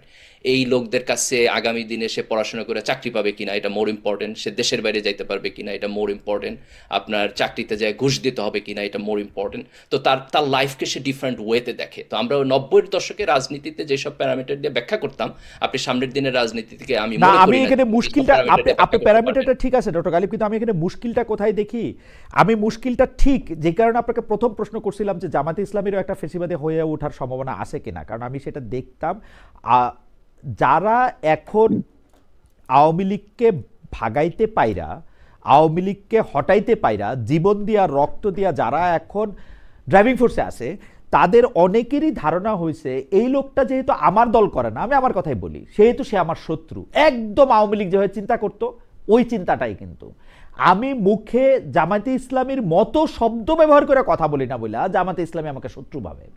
সিরিয়াসলি একই রকম আওয়ামী লীগের মতো করে ওই নীতি দেওয়া ভাবে, সেটা শুধু আমার প্রবলেম না, সেটা বাংলাদেশে আর বাকি যারা, যাদেরকে আপনারা বলতে চান যে এরা আওয়ামী লীগের ভোট ব্যাংক, তারা আওয়ামী লীগের পিছনে আসে, ব্যাপারটা তার সেরকম না। কিন্তু আমরা যদি আওয়ামী লীগের বিপক্ষে না যাইতাম, আওয়ামী লীগ এত সহজে যাইতো না। কিন্তু এদের সবাই আওয়ামী লীগ যাওয়ার পিছনে আমাদের সবারই অবদান আছে, কিন্তু আপনারা এখন আমাদেরকে আওয়ামী লীগ হিসাবে দায়ী করেন, আওয়ামী লীগও আমাদেরকে দায়ী করে যে আমরা আপনাদের পক্ষের, মানে এটা একটা অদ্ভুত ব্যাপার। কিন্তু আমি আপনার এই অ্যাসেসমেন্টের সাথে এগ্রি করি। দেখেন, আমাদের খুব সিলেক্টিভ হইতে হবে, যে যেই জায়গায় বিচার করতে হবে সেই জায়গায় বিচার করতে হবে। বিচারের বাইরে যারা আছে তারা সবাই বাংলাদেশি এবং তাদেরকে সবাই নিয়েই আমাদেরকে নেশন আগাইতে হবে। আমাদেরকে দুইটা এক্সট্রিম অ্যাভয়েড করতে হবে। একটা হলো ইনক্লুসিভিটির কথা বইলা আমরা যেন আওয়ামী লীগের বিচার এবং আওয়ামী লীগকে একটা এক্সাম্পল পানিশমেন্ট যেটা আমরা দিতে চাই এটাকে যেন আমরা এক্সকিউজ না করি। আবার এট দ্য সেম টাইম এটাকে এক্সটেন্ড করতে করতে করতে করতে যারে আমার পছন্দ না তারে আমি আওয়ামী লীগ বানায় দিলাম এবং তার নাগরিক অধিকার হরণ করলাম। কবে না কবে একটা বিবৃতি দিছে, কবে না কবে একটা বিবৃতি দিছে, সে হয়ে গেছে দোষর, এখন তারে কিছু বলা যাবে না। টক শোতে আব্দুল নূর তুষার সাহেব একটা কোনো একটা কথা বলে যে হ্যাঁ তুমি তো শেখ হাসিনাকে প্রশ্ন করে এই জন্য তুমি কোনো কথা বলবে না, মানে কি কোথায় গিয়ে এটা শেষ হয় আমি বুঝি না। সমাজের মধ্যে এই সংগ্রাম আগেও ছিল, সামনেও থাকবে খালেদ ভাই, এবং এটাকে আমাদেরকে ট্যাকেল করতে হবে। আমাদেরকে সবাই মিললে আমরা যে দল সমর্থন করতে পারি, ডাজ নট ম্যাটার, যখন দেশের প্রশ্ন আসবে, একটা ভালো গণতান্ত্রিক সিস্টেমের কোশ্চেন আসবে, তখন আমাদেরকে আমাদের ভয়েস রেজ করতে হবে। একটা মানে দেখেন আওয়ামী লীগ কেন ফ্যাসিস্ট হয়েছে, এটার একটা বড় কারণ হলো এই দেশে শুভ বুদ্ধিসম্পন্ন লোক নাই যে যারা তার পার্টি লাইনের বিয়ন্ডে যায় সত্য কথা বলবে। এটা যদি থাকতো তাহলে তো এই অবস্থা হইতো না, তাই না? আমরা যদি এটা তৈরি করতে না পারি, কালকে বিএনপি আওয়ামী লীগের জায়গায় যাবে, কালকে জামাত আওয়ামী লীগের জায়গায় যাবে, এটা ভবিতব্য। তো এখানে আমাদের রোল প্লে করতে হবে, ইচ অ্যান্ড এভরিবডি। এই যে ইন্টারেস্টিং, আমি যে একজন পাইছি সাইফুদ্দিন সাহেব 72110 সাইফুদ্দিন। খালেদ, আওয়ামী লীগ সরাইতে আপনার অবদান কি কি ছিল একটু বলেন তো, আপনি খুঁজে দেখেন অবদান ছিল কি ছিল না, এই ব্যাখ্যা করে তো এখন এটা হবে না, এটা মানে কি কি অবদান ছিল, আপনার অবদান ছিল, বাস ভালো হয়েছে। এই আমরা একটু শেষ করি ব্যারিস্টার শামীম পাটোয়ারি, আপনি কি এই জায়গার মধ্যে থেকে একটু বলবেন যে আমি এই প্রশ্নটা ইদানিং সবাইকে করতেছি যারা এই টক শোতে আসতেছে, সেইটা হলো যে আপনি আসলে 5 বছর পরে বাংলাদেশকে কোথায় দেখতে চান? ব্যারিস্টার পাটোয়ারির পরে আমি ডক্টর মির্জা গালিবকেও এটা জানতে চাইবো যে আসলে 5 বছর পরে আপনি বাংলাদেশকে কোথায় দেখতে চান? না, বাংলাদেশকে তো আসলে কিছু দেখতে পাচ্ছি না 5 বছর পরে। আমি এই মুহূর্তে যে বিভাজনটা শুরু হয়েছে, যেটা যৌক্তিক কারণ আছে, কিন্তু এই বিভাজনটার কারণে 5 বছর পরে আমি তো অনেকটা ছোটখাটো গৃহযুদ্ধই দেখতে পাই। ওকে, ডক্টর গালিব। না, আমি মনে করি জুলাই সনদ যদি আমরা বাস্তবায়ন করতে পারি তাহলে আমাদের পলিটিক্যাল স্ট্রাকচারাল সিস্টেমে যে পরিবর্তন আসবে এটা আমাদেরকে একটা আনইন্টারাপ্টেড ডেমোক্রেসি দিবে, এবং আনইন্টারাপ্টেড ডেমোক্রেসির মধ্যে যদি আমরা আগামী 3টা বা 4টা টার্ম যাইতে পারি তাহলে বাংলাদেশের চেহারা বদলায় যাবে। আপনি যদি জাস্ট পলিটিক্যাল গভর্নমেন্ট যদি মোটামুটি থাকে, আকাম কুকাম একটু কম করে, তাহলে আপনি দেখবেন যে এই দেশের ইয়াং জেনারেশন এই দেশকে অনেক দূর পর্যন্ত নিয়ে যাবে। আমরা যদি আগামী ধরেন গণতান্ত্রিক এনভায়রনমেন্টের মধ্যে এটা কমে আসবে, আমি মনে করি যে খালেদ ভাইকে আগে বলছি যে সরি শামীম ভাই, যে 10 সেকেন্ড বলবো, এই মুহূর্তে কিন্তু গত 1 বছর বাংলাদেশে তরুণদের সর্বোচ্চ লেভেলের পলিটিক্যাল এম্পাওয়ারমেন্ট আছে এট দ্য মোমেন্ট, প্রশাসনে সব জায়গায়। আমরা কিন্তু খুব ভালো কিছু পেলাম না গত 1 বছরে। একটু ট্রায়াল এররের মধ্যে দিয়ে যাইতে হবে শামীম ভাই, হঠাৎ করে আসছে তো। Let give them a demo. দেখেন, আমার মনে হয় যে we need a democratic process, uninterrupted democratic process. এটার মধ্যে যদি আমরা থাকি তাহলে আপনি দেখবেন এটা অটোমেটিকলি ডেভেলপ হবে। এই যে আজকে সোশ্যাল মিডিয়ায় আপনি যে অ্যাংরি রিয়াকশন দেখেন, এটাও কিন্তু হাসিনার সময় ডেমোক্রেসি ছিল না বইলা। এটা যদি আপনি একটা গণতন্ত্রের মধ্যে যান তাহলে আপনি দেখবেন যে অ্যাংরিনেসটা কমে আসবে, মানুষের চিন্তায় আরো পলিশড মানে ভাব আসবে। তো আমার বোধ হয় যে আমাদের একটা ট্রায়াল এন্ড এরর টাইমের মধ্যে দিয়ে যাইতে হবে, এবং প্রি কন্ডিশন হলো একটা আনইন্টারাপ্টেড ডেমোক্রেসি থাকতে হবে। ডক্টর মির্জা গালিব, আপনাকে অনেক ধন্যবাদ। আমি শুধু আশা করব যে ঠিক আছে ট্রায়াল অ্যান্ড এররের মধ্যে দিয়ে যাক, কিন্তু তাতে যাতে পদার্থের প্রপার্টি চেঞ্জ না হয়ে যায়। আপনি বিজ্ঞানের লোক, সেজন্য আপনাকে বলা ভালো যে আপনি কিন্তু জানেন যে তাপ এবং চাপের কারণে পানি দিয়ে কিন্তু লোহা কাটা যায়, আপনি যদি সেটা ব্যবহার করেন। আমি প্রপার্টি চেঞ্জ না হোক, পদার্থগুলি পদার্থের মধ্যে থাকুক, সেইটা আমি একটু চাইবো।